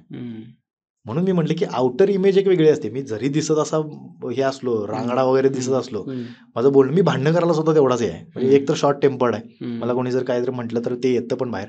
पण मला त्याच्यानंतर आहे ना मी हा मला असं होतं की नाही यार आपण बोलायला नको पाहिजे होतं, जाऊ दे यार गरीब माणूस. म्हणजे फॉर एक्झाम्पल समजा मी गाडी चालवताना ट्रॅफिकमध्ये असताना कोणीतरी मला धडकून गेले किंवा काय आणि मी काहीतरी बोललो त्याला, नंतर मला ते रिअलाइज होतं की यार जाऊ दे यार, आपण एवढं चांगलं पैसे कमवतोय किंवा आपण एवढ्या चांगल्या हुद्द्यावरती आहोत, काय त्या माणसाकडे आणि आपण त्याला बोललो. सो त्यामुळे या दोन्ही गोष्टी आहेत. आणि एकतर कोल्हापूरचं पाणी तसं आहे की तुम्हाला म्हणजे पंचगंगेचं पाणी तुम्हाला तो हळवेपणा, तो गोडवा, थोडस ते तांबडा पांढरा रक्तात सगळं सगळं आहे आमच्याकडं. फार शॉर्ट टेम्पर्ड आहे असं सांगितलं असतं. म्हणजे मग काय होतंय आजकाल कंटेंट क्रिएशनच्या जगामध्ये फार कमेंट ट्रोलिंग फार आहे. म्हणजे तुम्ही कधी कधी तर मेसेजला असे आपल्या पोस्टला रीलला असे रिप्लाय येतात की ह्याने हा रिप्लाय केलाय का, म्हणजे का संबंधही नाही, म्हणजे की इथं येऊन याला हे बोलण्याची काय गरज होती, असं असं प्रश्न पडतो कधीतरी. मग ट्रोलिंग तर होतच असणार, असं जगात कोणी व्यक्ती नाही ज्याला ट्रोलिंग होत नाही किंवा निगेटिव्ह कमेंट येत नाही, ते येतच असणार. हे गृहीत धरून तुला प्रश्न आहे की हे सगळं कसं हँडल होतंय, म्हणजे ट्रोलिंग सगळ्यांना होतं तर तुला होतं तेव्हा तू कसं हँडल करतो हे सगळं? मी आतापर्यंत काय होतं, जोपर्यंत माझं नाव नव्हतं किंवा माझी इमेज नव्हती एक अशी म्हणजे एस्टॅब्लिश नव्हती, अजून पण एस्टॅब्लिश नाहीये पण प्रयत्न करतोय. अजून मला खूप माझी स्वप्न मोठी आहेत, मला अजूनपर्यंत एका लेवलपर्यंत पोहोचायचं आहे, मला गोल अचीव्ह करायचं आहे. पण हे करत असताना सुद्धा आपण काही गोष्टी शिकणं गरजेचं आहे. सो जेव्हा हे सगळं नव्हतं तेव्हा मी रिप्लाय करायचो लोकांना, ज्या पद्धतीनं ते बोलतात त्या पद्धतीने मी पण बोलायचो. नंतर नंतर लोक जाणून घ्यायला लागले की बाबा हा माणूस कोण आहे, किंवा माझा व्हिडिओ बघणारा हा जो वर्ग आहे तो प्रत्येक एज ग्रुपचा वर्ग आहे. ह्याच्यामध्ये लेडीज पण आहेत, जेंट्स पण आहेत, लहान मुलं पण आहेत, कॉलेजची पण म्हणजे यंगस्टर्स पण आहेत. सो मला असं वाटायला लागलं की मी जर समजा एखाद्या निगेटिव्ह कमेंटला तर निगेटिव्ह कमेंट केलीच आणि त्याच्यावरती मी आई बहिणीवरनं शिव्या दिल्याच, तर मग आपल्याकडे बघण्याचा दृष्टिकोन लोकांचा चेंज होईल. मी भलेही तो राग मी कंट्रोल करण्याचा प्रयत्न करत असेल तर कुठेतरी माझ्या इमेजला धक्का लागेल किंवा आपले ते संस्कार नाहीत असं जर मला जाणवलं. पण हे जे कमेंट करणारे लोक आहेत ना, हे सगळे एकतर फेक अकाउंटवाले आहेत. हे ओरिजिनल अकाउंटवरनं यांना बोलण्यात त्यांच्यात दम नाही. बरं, मग मी आत्ता काय चालू केलं, जर समजा मी तोपर्यंत बोलत नाही जोपर्यंत माझ्या आई वडिलांच्या वरती, माझ्या घरच्यांच्या वरती, माझी बायको, पोरं, माझी बहीण यांच्यावरती कोणी काय बोलत नाही तोपर्यंत मी कोणाच्या नादाला लागत बसत नाही. जेव्हा ते तिथं त्या लेवलला पोहोचतात तेव्हा मग आपलं हे फुटतं. माझं एवढंच म्हणणं असतं, बोलायचं आहे समोर येऊन बोल, कमेंटमध्ये नाही बोलायचं. मी माझा पत्ता देतो, तिथं ये, तू माझ्या समोर बोल. जर त्या जे काय आपलं कॉन्व्हर्सेशन होईल त्याच्यामध्ये जर अजून वातावरण तापलं तर एक तर तुला फोडणार किंवा तू मला फोड, जे काय असेल ते. हा, पण मी हे पण म्हणतोय की आता माझ्या बाजूनं भरपूर लोक आहेत किंवा माझ्या मागं कोणाचा हात आहे वगैरे असल्या गोष्टी आपण करतच नाही, बरोबर. आपल्याला माहिती आहे आपण काय करू शकतो. तर दुसरं, आणि एकतर रेडिओमध्ये असल्यामुळं मोठमोठ्या अधिकाऱ्यांचे नंबर आपल्याकडे किंवा त्यांच्यासोबतचे इंटरव्ह्यूज केल्यामुळे त्यांचे कॉन्टॅक्ट आहेत आपल्याकडे. त्यामुळे त्या पण गोष्टी आहेत की आपल्याकडे बॅकअप सुद्धा कसा आहे किंवा काय, पोलिसांचे कसे कॉन्टॅक्ट आहेत आपल्याकडे. सो असं पण आहे. मला असं वाटतं की जर ठीक आहे जर तू लोकल एक गुंड असशील आणि तू मला कमेंट करतो किंवा तुझ्या एखाद्या कार्यकर्त्यानं मला कमेंट केली आणि तो तुला घेऊन आलाय, तो 10 लोकांना जर घेऊन आलाय, मी एकट्याला तरी मारू शकतो. संपवीन तर मग एकट्याला अख्खा संपवीन मी. भलेही त्या बाकीच्या 9 लोकांनी मला मिळून संपवलं तरी काय मला फरक पडणार नाही. पण मग तेवढी धमक आपल्यात असली पाहिजे. हे कधी व्हायला नको, पण जर कधी झालंच तर मग हे होऊ शकतं असं वाटतं. पण इग्नोर करणं बेटर नाही? इग्नोर करतोय ना आता मी, तेच करतोय.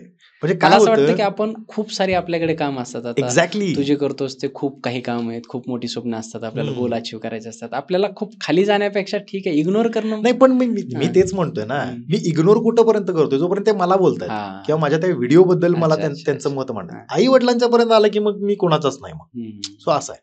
बरं, मी आता इग्नोर पण कसं करतोय, मी कमेंट सेक्शन मध्ये मी जातच नाही.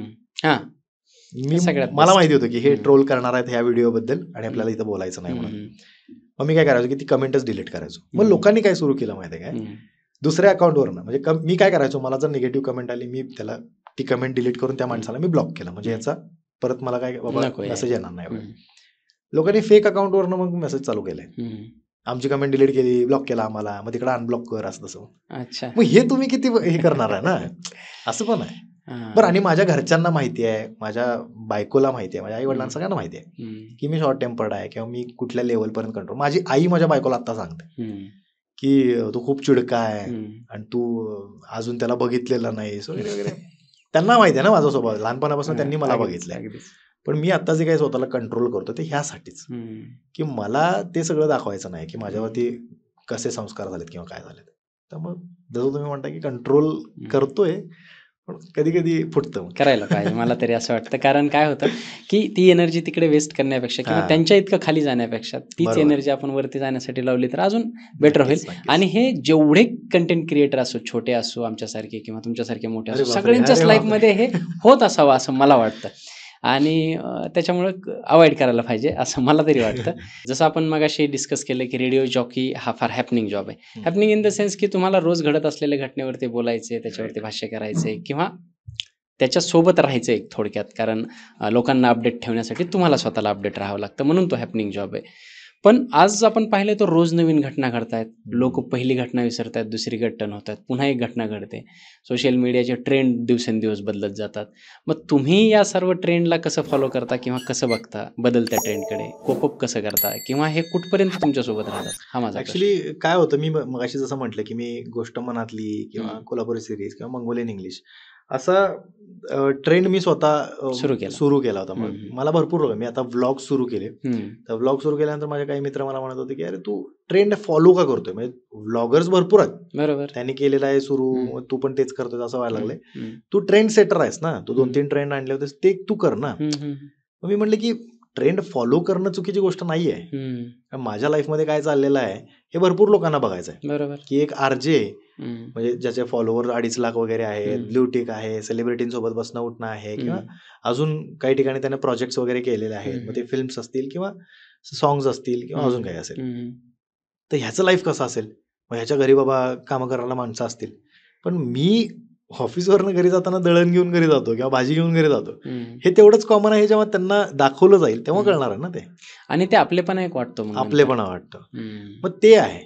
पण ह्या ट्रेंडच्या नादात काय झालंय माहितीये काय, लोक सोशल मीडियावरती ज्या गोष्टी बघतायत ना, जो ट्रेंड बघतायत ना, रॅट रेस झालेली आहे. म्हणजे एखादा विषय चालू आहे, त्या विषयावरती मला पण बोलायचं आहे, पण पॉझिटिव्ह काहीच नाही, निगेटिव्ह बोलायचं आहे. म्हणजे फॉर एक्झाम्पल 2-3 दिवस एखादा कुठला तरी टॉपिक चालू आहे, फॉर एक्झाम्पल जसं सरपंच, जे बीडचे सरपंच, त्यांच्याबद्दल जो काही विषय झाला, तर ते काय पॉलिटिक्स वगैरे, ते त्यांच्यासोबतच्या त्या गोष्टी ज्या काय झाल्या, ते लोकांनी त्याच्याबद्दल बोलणं सुरू केलं. ते त्यावेळेस खूप गाजलं, ते खूप गाजलं. त्याच्यानंतर लगेच दुसरा एक विषय आला, छावाचा टीजर. मग त्याच्यामध्ये या गोष्टी त्या गोष्टी, मग महाराज लेझिम खेळताना ते वगैरे, हिंदवी स्वराज्य वगैरे. हा, मग त्याच्यावरती मी पण व्हिडिओ केला होता. मला पण असं वाटलं की बाबा हे राज्य व्हावे ही श्रींची इच्छापेक्षा हे हिंदवी स्वराज्य व्हावं ही श्रींची इच्छा, हे असणं गरजेचं आहे. त्याच्यावरती सुद्धा लोकांनी मला पण नको त्या निगेटिव्ह कमेंट्स केल्या किंवा ज्या गोष्टी आहेत ते सगळे झालं. ते 2-3 दिवसानंतर विसरले. लगेच महाकुंभमेळ्यामध्ये जे काही लोक पोचले किंवा जो काही क्राऊड दाखवला गेला, तर हे 144 वर्षातनं झालेलं आहे आणि लोकांनी इथं जाऊन स्नान केलं किंवा शाही स्नान केलं वगैरे, सगळ्या गोष्टी झाल्या. त्याच्यानंतर चेंगराचेंगरी पण झाली, त्याच्यानंतर आग लागली, या सगळ्या गोष्टी ट्रेंडमध्ये होत्या. त्या लोकांनी 2-3 दिवस त्याच्याबद्दल बोललं. त्याच्यानंतर लगेच उदित नारायण, तो किसिंग सीन, त्याच्याबद्दल लोकांनी त्यांचे जुने व्हिडिओज उकरून काढले, त्याच्याबद्दल बोललं गेलं. उदित नारायणचा जसा किस्सा संपतोय तोपर्यंत राहुल सोलापूरकरांचं एक वेगळंच काहीतरी चालू झालं. ते राहुल सोलापूरकरांचे इंटरव्ह्यू काढले, त्यांच्याबद्दल ते लोक 2-3 दिवस त्याच्यावरती मोर्चा आणि ते बोललं, ते सगळं झालं. ते झालं तोपर्यंत रणवीर अलाहाबादी म्हणजे लेटंट शो बद्दल लोक बोलायला लागले. म्हणजे आपण काय करतोय माहिती आहे काय, की आपण एखाद्या गोष्टीबद्दल 2-3 जास्तीत जास्त 4 दिवस वातावरण तापवतो, हा, आणि परत आपण ते विसरून जातो आणि नवीनच काहीतरी सुरू करतो. लोकांनाही ताजं पाहिजे. आणि सोशल मीडियावरती ट्रेंड फॉलो करण्याची एक फार पद्धत आहे. म्हणजे तुम्हाला जर तुमची रील व्हायरल करायची असेल तर ट्रेंडिंग म्युझिक किंवा ट्रेंड जो आहे तो सध्या फॉलो करणं फार गरजेचं आहे. पण मग काय होतं माहितीये काय, की तुम्ही जर ट्रेंड फॉलो करत असाल ना, तर तुम्हाला लोक तसं ओळखणारच नाहीत, रेकग्नाइज नाहीत करणार. आता तुम्ही स्वतः बघा ना की इंस्टाग्राम, युट्यूबवरती एवढे आर्टिस्ट आहेत, म्हणजे एवढे इंस्टाग्राम इन्फ्लुएन्सर्स आहेत किंवा एवढे युट्यूबर आहेत, त्यांचे भलेही मिलियनमध्ये फॉलोअर्स असतील किंवा भलेही त्यांचे 1,00,000, 2,00,000, 4,00,000, 5,00,000 वगैरे त्यांचे सबस्क्रायबर असतील, पण सगळ्यांनाच आपण ओळखतो का? बिलकुल नाही. एक काहीतरी ठरलेलं असतं की ही चेहरापट्टी आहे, याचे फॉलोअर्स भलेही कमी असू देत, पण हा रेग्युलर आम्हाला दिसतो सोशल मीडियावरती किंवा याचं कॉन्टेंट मला आवडतो म्हणणारे लोक आहेत. आता माझ्या कॉन्टॅक्टमध्ये असणारे जे लोक आहेत ना, त्यांचे फॉलोअर्स कमी जरी असले तरी त्यांचा रीच चांगला आहे किंवा त्यांचा कॉन्टेंट चांगला आहे, म्हणून लोक त्यांना फॉलो करणारे पण आहेत. 100% पण अशी पण काही लोक आहेत ज्यांचा व्हिडिओ मी कधीतरी बघितला आणि त्यांच्या प्रोफाईलला जाऊन बघितले तर अरे 800-900K फॉलोअर आणि आपण ओळखत नाही या माणसाला, असं पण नाही. 3-3, 4-4 मिलियन वाल्यांना ओळखत नाही. हा, बऱ्याचदा माझ्यासोबत असं झालेलं आहे. तेच आहे ना. आणि ह्या ट्रेंडच्या नादात पण फार वाट लागली आहे लोकांची. म्हणजे सध्याचा तो लेटेंटचा किस्सा आहे ना, हा, माझं जे परसेप्शन आहे त्या याला घेऊन, तर रणवीर अलाहाबादियाचा हा पॉडकास्ट सुरू करण्यापूर्वी किंवा आत्ताही तो एक आयडल आहे माझा. म्हणजे पॉडकास्टिंगच्या याच्यामध्ये मी जेव्हा पॉडकास्ट सुरू केला तो एक वन ऑफ द इन्स्पिरेशन आहे त्याच्यात. तर त्याचे मी भरपूर पॉडकास्ट पाहिलेले आहेत ऑफकोर्स. त्याने आजपर्यंत म्हणजे धर्म, स्पिरिच्युअलिटी, एनलाइटमेंट असं सगळ्या विषयावरती कंटेंट करून स्वतःला एक स्वतःची इमेज अस्तित्व तयार बरोबर. केलं होतं. सेम टायमिंगला त्यांनी पाहिलं की आता कॅरी मिनात याला बूम होतोय, समय रैना आला बूम होतोय, तो इंडियाज गॉट टॅलेंट शो आला तो बूम होतोय. हे काहीतरी वेगळं, मला असं वाटतं, माझं जे परसेप्शन आहे तो तिथे ट्रेंड फॉलो करायला गेला होता का. हे मार्केटमध्ये खूप चाललंय. हे जे शिव्या देऊन बोलणं, अशा पद्धतीचं ब्लॅक कॉमेडी किंवा डार्क ह्युमर ज्याला आपण म्हणतो, हे खूप चालतंय. तो ट्राय करायला गेला होता असं मला कुठेतरी वाटतं. पण आता सीन असा आहे की समय रैनाला आपण फक्त लेटंटमुळे ओळखतो, पण समय रैनानं स्टँडअप कॉमेडी पण केलेली आहे. 3च समय व्हिडिओ आहेत रैना- त्याचे स्टँडअप. समय रैनाचे स्टँडअप कॉमेडीचे व्हिडिओज आहेत. समय रैना हा वेगवेगळ्या कॉलेजमध्ये किंवा वेगवेगळ्या कंपनीजमध्ये जाऊन तो म्हणजे कॉर्पोरेटचे इव्हेंट्स पण करतो. Yes yes yes yes. तिसरी गोष्ट, तो स्ट्रीमर आहे, गेम वगैरे तो स्ट्रीमर खेळतो, ते आहे. चौथी गोष्ट, तो चेस प्लेअर आहे, त्याचे स्टुडंट्स आहेत त्याच्याकडे चेस शिकायला येणार आहे. ह्या सगळ्या गोष्टी करत करत त्यांना लेटंट सुरू केलं. म्हणजे या सगळ्याची एक जोड म्हणू आपण, तर त्याला कळलं की बाबा तो हे भयंकर चांगलं. ह्युमरस आहे. मी कपिल शर्मा नंतर जर कोणी ह्युमरस खतरनाक व्यक्ती हा. पाहिला असेल तो समय रैना. हा. मला पर्सनली तो आवडतो. फक्त त्या शिव्या वगैरे फक्त मग काढल्या ती तर लँग्वेज. ती लँग्वेज जर काढली तर त्याचा सेन्स ऑफ ह्युमर इतका जबरदस्त आहे. इव्हन मला तो कपिल शर्मापेक्षा सुद्धा पुढचा वाटतो कधी कधी. त्याला तेवढा फेम नाही मिळाला त्याच्या आधीच आता. मग तेच आहे ना की आता तिथं त्या पॅनलवरती जाऊन बसणं आणि आपल्याला त्यांच्यासोबत जलप होणं, मग आपण काहीतरी चुकीचं बोलणं, हे आपल्याला त्यावेळी पण कळलं नाही का. सो हा एक बिअर बायसेपचा एक विषय झाला. जेनो काम तेनो भाई दुजा करे गोता खाय. हा. म्हणजे तो तिथे एक्झॅक्टली. म्हणजे आता समय रैना जर पॉडकास्ट करणार असेल तर त्याला तो बिअर बायसेपचा फ्लो जमणारच नाही. किंवा समय रैनाचं जे काही वाचन आहे किंवा त्याच्याबद्दल त्याला जे काही माहिती आहे ते कदाचित समय रैनाला कळणार नाही. दुसऱ्यासारखं व्हायला जायला नाही पाहिजे. आपण तो जे तुम्ही सुरुवातीला करा. बोललो, एक्झॅक्टली. स्वतः तुम्ही तुमचे जे कोर पर्सनॅलिटी आहे तीच मेंटेन ठेवली पाहिजे थ्रू आउट. म्हणजे मग कंटेंट जर्नी असो किंवा तुमची लाईफची जर्नी असो. 100%. मला आता हे महत्वाचा जो विषय आहे, आपण कोल्हापुरी बद्दल बोललो किंवा आरजे याच्याबद्दल बोललो. आरजे मध्ये कुठल्या क्वालिटीज, म्हणजे एखाद्या व्यक्तीमध्ये कुठल्या क्वालिटीज असाव्या लागतात त्याला आरजे होण्यासाठी? आता काय असतं की लोकांना असं वाटतं की तुझा आवाज एवढा भारी आहे, बेस व्हॉइस आहे, तर तू आरजे बनलास. तसं आम्हाला पण, म्हणजे मी हे अनुभवलंय सुद्धा.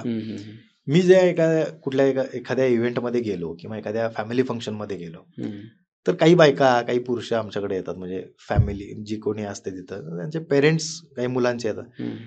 आमची मुलगी आहे ना, प्रचंड बडबड करते, तिला आरजेच बनवायचा आहे. बडबड करते म्हणून. बडबड करणे म्हणजे आर्जिंग नाही आहे ना. पण मला सांगा की फेसबुक आणि ट्विटर याच्यात फरक काय आहे? फेसबुकवरती तुम्ही मोठमोठे लेख लिहू शकता, हे तुम्ही ट्विटरवरती नाही टाकू शकत. ट्विटरवरती तुम्हाला कमी शब्दामध्ये मुद्दा मांडायचा आहे, राईट, एक लाईन, आणि त्याच्यामध्ये तुम्हाला मेसेज गेला पाहिजे. सो ते आहे. किंवा तुम्ही एखादी कंपनी, त्या कंपनीची जी टॅगलाईन असते, म्हणजे फॉर एक्झाम्पल रेडिओ सिटी, रगरग में पुणे सिटी किंवा रगरग में कोल्हापूर सिटी किंवा रगरग में दौडे सिटी, हे काय, तर त्याच्यावरनं कळतं की बाबा रेडिओ सिटी नेमकं काय असू शकतं. राईट. सो प्रत्येक रेडिओची एक वेगवेगळी टॅगलाईन आहे. सो ते तसं असतं. आरजेचं पण तेच आहे ना, जे तुम्ही बघता तेच मी बघतो. म्हणजे फॉर एक्झाम्पल मी एखादी मूव्ही बघत असेल, मी एखाद्या रस्त्यावरून जात असेल, सेम रस्त्यानं तुम्ही पण जाताय, तुम्ही एक कचऱ्याचा ढीग बघितलाय, मी पण तो पाहिलं. कचऱ्याचा ढीग बघितलाय. पण माझी प्रेझेंटेशनची पद्धत काय आहे हम्म. किंवा मी सोशल मीडियावरती पण असले व्हिडिओज टाकत असतो हम्म. की आता हे सिग्नलवरती जे काही लोक असतात हम्म. जे काहीतरी विकत असतात, हम्म. पेन असू दे, हम्म. फुगे असू देत हम्म. किंवा अजून तो काही तुझा आजीचा कचऱ्याचा व्हिडिओ फार फेमस हा झाला होता. कचऱ्याचा एखादा काहीतरी पॅकेट वगैरे ते काही विकू द्या असं काहीतरी असलं हम्म. तर हे आपल्याला लोक शिकवत असतात की यार आमची परिस्थिती नसून आम्ही कष्ट करतोय हम्म. आणि तुम्ही एसी मध्ये बसून तुम्हाला कंटाळा येतोय. म्हणजे तुम्हाला दर विकेंडला कुठेतरी जायचंय फिरायला. एसी मध्ये बसून डिप्रेशन येते तुम्हाला. हा मग आपण हे ऑब्झर्वेशन आता हम्म. हे ऐकल्यानंतर जेव्हा लोक जातील हम्म. गाडीवरनं कुठेतरी जाताना जेव्हा लोकांना हे दिसेल की अरे ती लहान मुलगी आहे, डोंबाऱ्याचा खेळ करते, तारेवरनं चालतीये, हम्म. ते रिंग आहे त्याच्यामधनं ती जातीये किंवा मग कुणीतरी आहे जगण्यासाठी हा मेहनत म्हणजे करते. गाडीच्या काचा वगैरे पुसणं वगैरे हा प्रकार असतो, ते करतायत. सो हे लोकांना दिसेल आता. मग तेच आहे ना की बघताय तुम्ही पण तुमचं प्रेझेंटेशन किंवा तुम्हाला कसं एक्सप्रेस व्हायचं त्या बाबतीत हे तुम्हाला कळत एक नाही. वेगळं प्रेझेंटेशन, वेगळी दृष्टी एक्झॅक्टली. पाहिजे अर्ज. दुसरं व्होकॅब्युलरी तुमची स्ट्रॉंग पाहिजे. ओके. एकाच पद्धतीचं बोलणं जर तुमचं रेग्युलर त्याच ह्याच्याबद्दल होत असेल तर मग लोक सुद्धा एका मोमेंट नंतर बोर होतात की अरे हा तेच सारखं सारखं बोलतो. ते लोकांना आवडत नाही. दुसरी गोष्ट. तिसरी गोष्ट, तुम्ही जे आहात ना ते तुम्ही लोकांना सांगा किंवा जे तुम्ही प्रेझेंट झालं बघताय ना. पाहिजे हा तसं.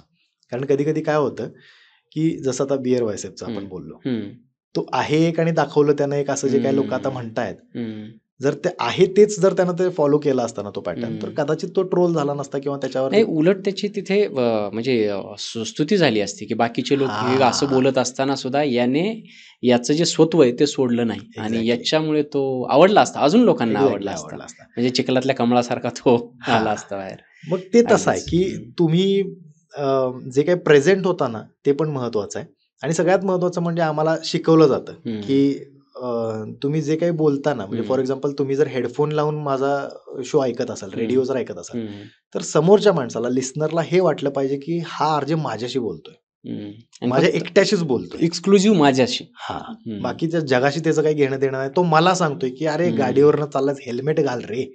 याच्यासाठी ट्रेनिंग आहे. ट्रेनिंग म्हणजे काय असतं ते 1.5-2 वर्ष जे काही इंटर्नशिप केली ट्रेनिंग. तेच आमचं ऍक्च्युअली ट्रेनिंग असतं. म्हणजे रेडिओमध्ये जर कोणाला करिअर करायचं असेल किंवा ॲज अन आरजे त्यांना करिअर करायचं असेल, त्यांना यायचं असेल या फील्डमध्ये, तर त्यांना 3 महिन्याचं इंटर्नशिप असते, 6 महिन्याची इंटर्नशिप असते. सध्या तरी बाबा पेड आहे, तुम्हाला स्टायपंड मिळतं, त्याचे पैसे मिळतात तुम्हाला. आम्ही तर फ्रीमध्ये केलंय, पण असू दे, फ्रीमध्ये केलेलं काही वाया जात नाही, कुठं ना कुठं तरी ते नॉलेज उपयोगी कधी येतच. वाया जात नाही. सो या 3-4 महिन्यात किंवा 6 महिन्यात तुम्हाला सगळं शिकवलं जातं. म्हणजे फक्त आरजे नाही तर तुम्हाला सेल्स बद्दल पण गोष्टी शिकवल्या जातात, तुम्हाला PR शिकवला जातो, म्हणजे तुमचं लोकांच्या सोबत कम्युनिकेशन कसं असलं पाहिजे, तुम्हाला पब्लिकमध्ये जाऊन, म्हणजे फॉर एक्झाम्पल जे आता काही लोक असतात जे माईक घेऊन जातात रोडवर, त्यांनी विचारतात लोकांना की ह्याचं उत्तर सांगा, त्याचं उत्तर सांगा. हे डेअरिंग सुद्धा असणं खूप गरजेचं आहे, कारण जे रिजेक्शन आपल्याला ते लोक देतात ना, नाही मला काम आहे, मी चाललोय, हे रिजेक्शन पचवता आलं पाहिजे तुम्हाला.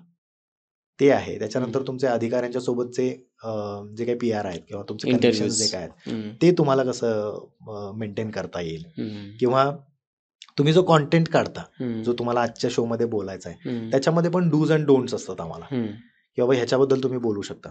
आता रेडिओ हा न्यूज चॅनल नाहीये, म्हणजे एखादा मुद्दा फॉर एक्झाम्पल आम्ही बोलू शकतो, आम्ही बोलतो सुद्धा, पण मग त्याला प्रेझेंट करणं कसं आहे, म्हणजे फॉर एक्झाम्पल एखादी रेप केस आहे किंवा एखाद्या ठिकाणी अत्याचार होतोय किंवा एखाद्या ठिकाणी अतिक्रमण झालेलं आहे, ते हटवलेलं आहे, म्हणजे काय, जसं गुदळवाडीचं एक्झाम्पल. तर आता काय आहे की याच्यावरती न्यूजवाल्यांनी जेवढं त्या गोष्टी उचलून धरतात त्यांना TRPची गरज आहे.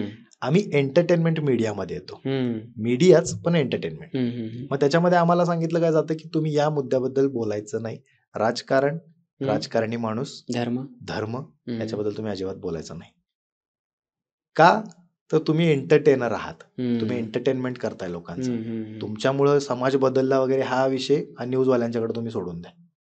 पण मग तरी पण काय होतं की एखादा विषय खूपच चिघळलेला आहे आणि त्याला सगळ्यांनी मिळून जर त्याला त्याच्यावरती बोलायचं आहे, तर एक किस्सा तुम्हाला सांगतो. आर्जन आवेदला वगैरे मी पाहिलेले फार म्हणजे सोशल मुद्द्यांवरती बोलत असतात ते. एक्झॅक्टली. मग तेच आहे की प्रत्येक ठिकाणचे जे, म्हणजे फॉर एक्झाम्पल माझा फोर्टे काय आहे, माझा दुपारचा शो आहे, बरोबर, तर माझा जे घरी असणारे लोक आहेत किंवा जे हम्म. लेडीज आहेत, लेडीज ओरिएंटेड मोस्टली शो असतो, पण हम्म. त्याच्यामध्ये सुद्धा युथ आणि लेडीज असं दोन्ही आहे. बरोबर. राईट. हम्म. मॉर्निंग शो असतो तो न्यूजी शो असतो.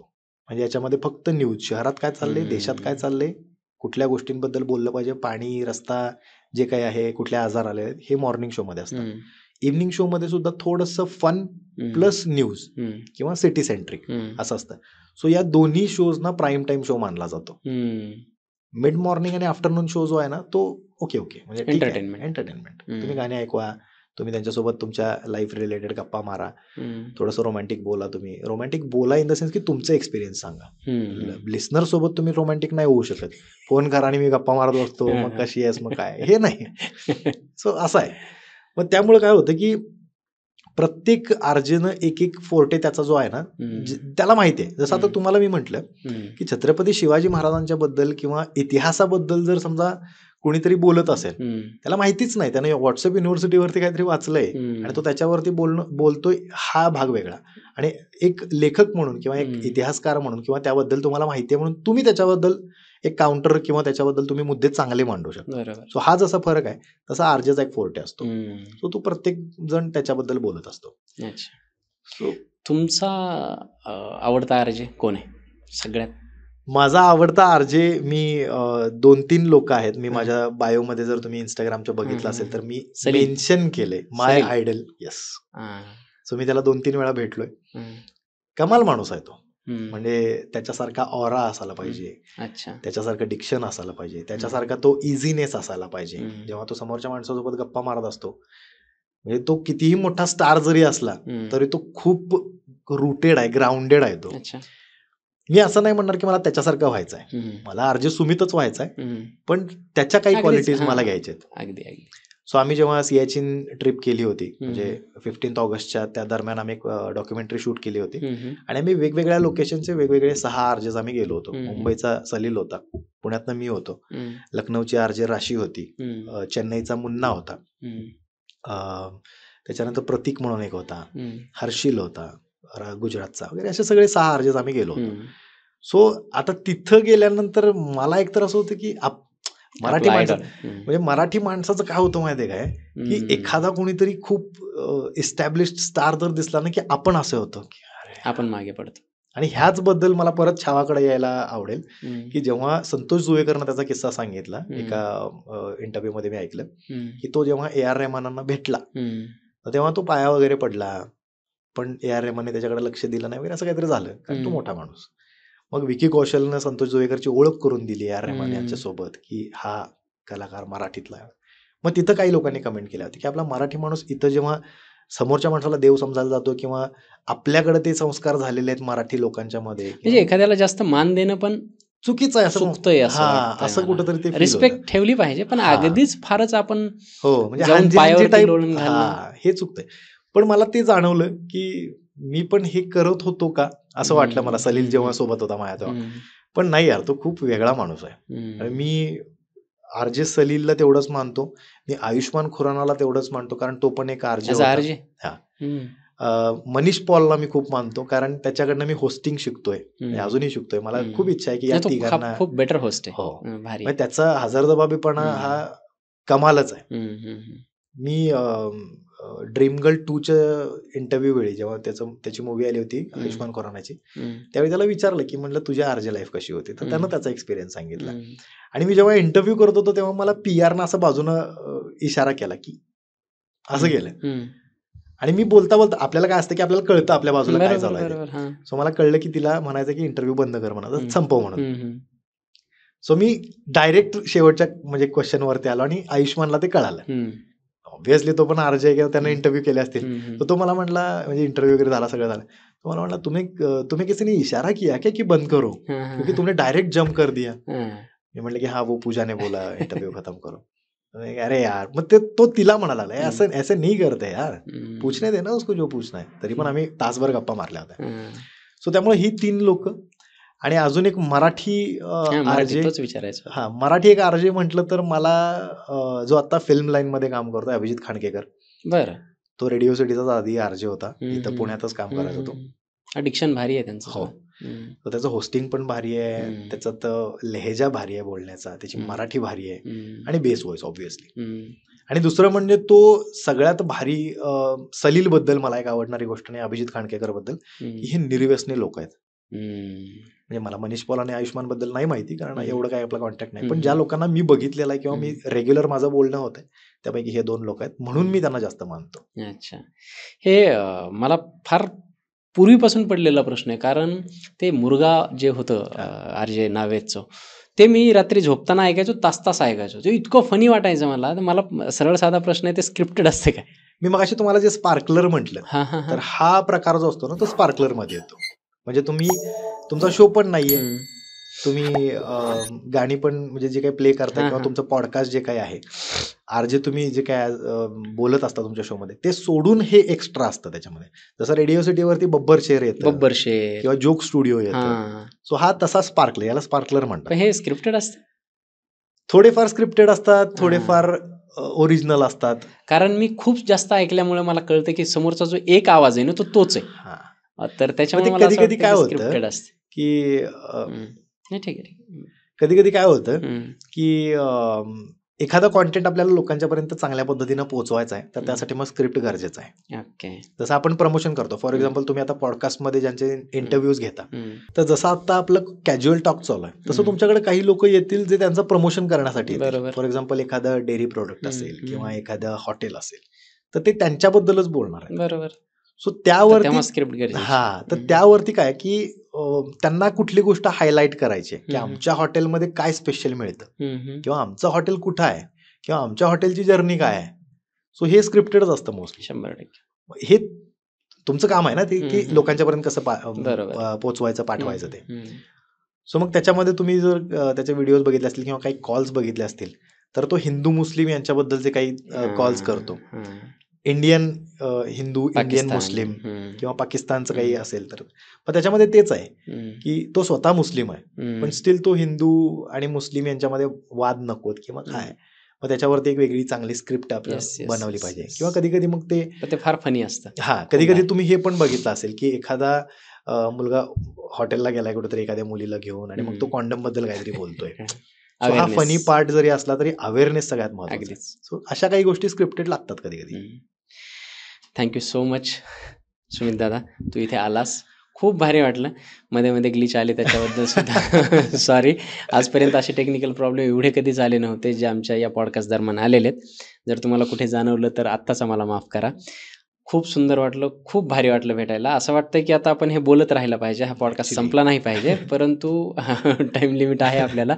आपण पुढे कधीतरी 100% हा पहिला आहे पण शेवटचा नाही, आपण नक्कीच भेटू. मी विनंती करेन तेव्हा तू येशील असं मला नक्की वाटतंय. आणि हा पॉडकास्ट तुम्ही हे ऐकताय म्हणजे इथपर्यंत पाहिलेलाच आहे.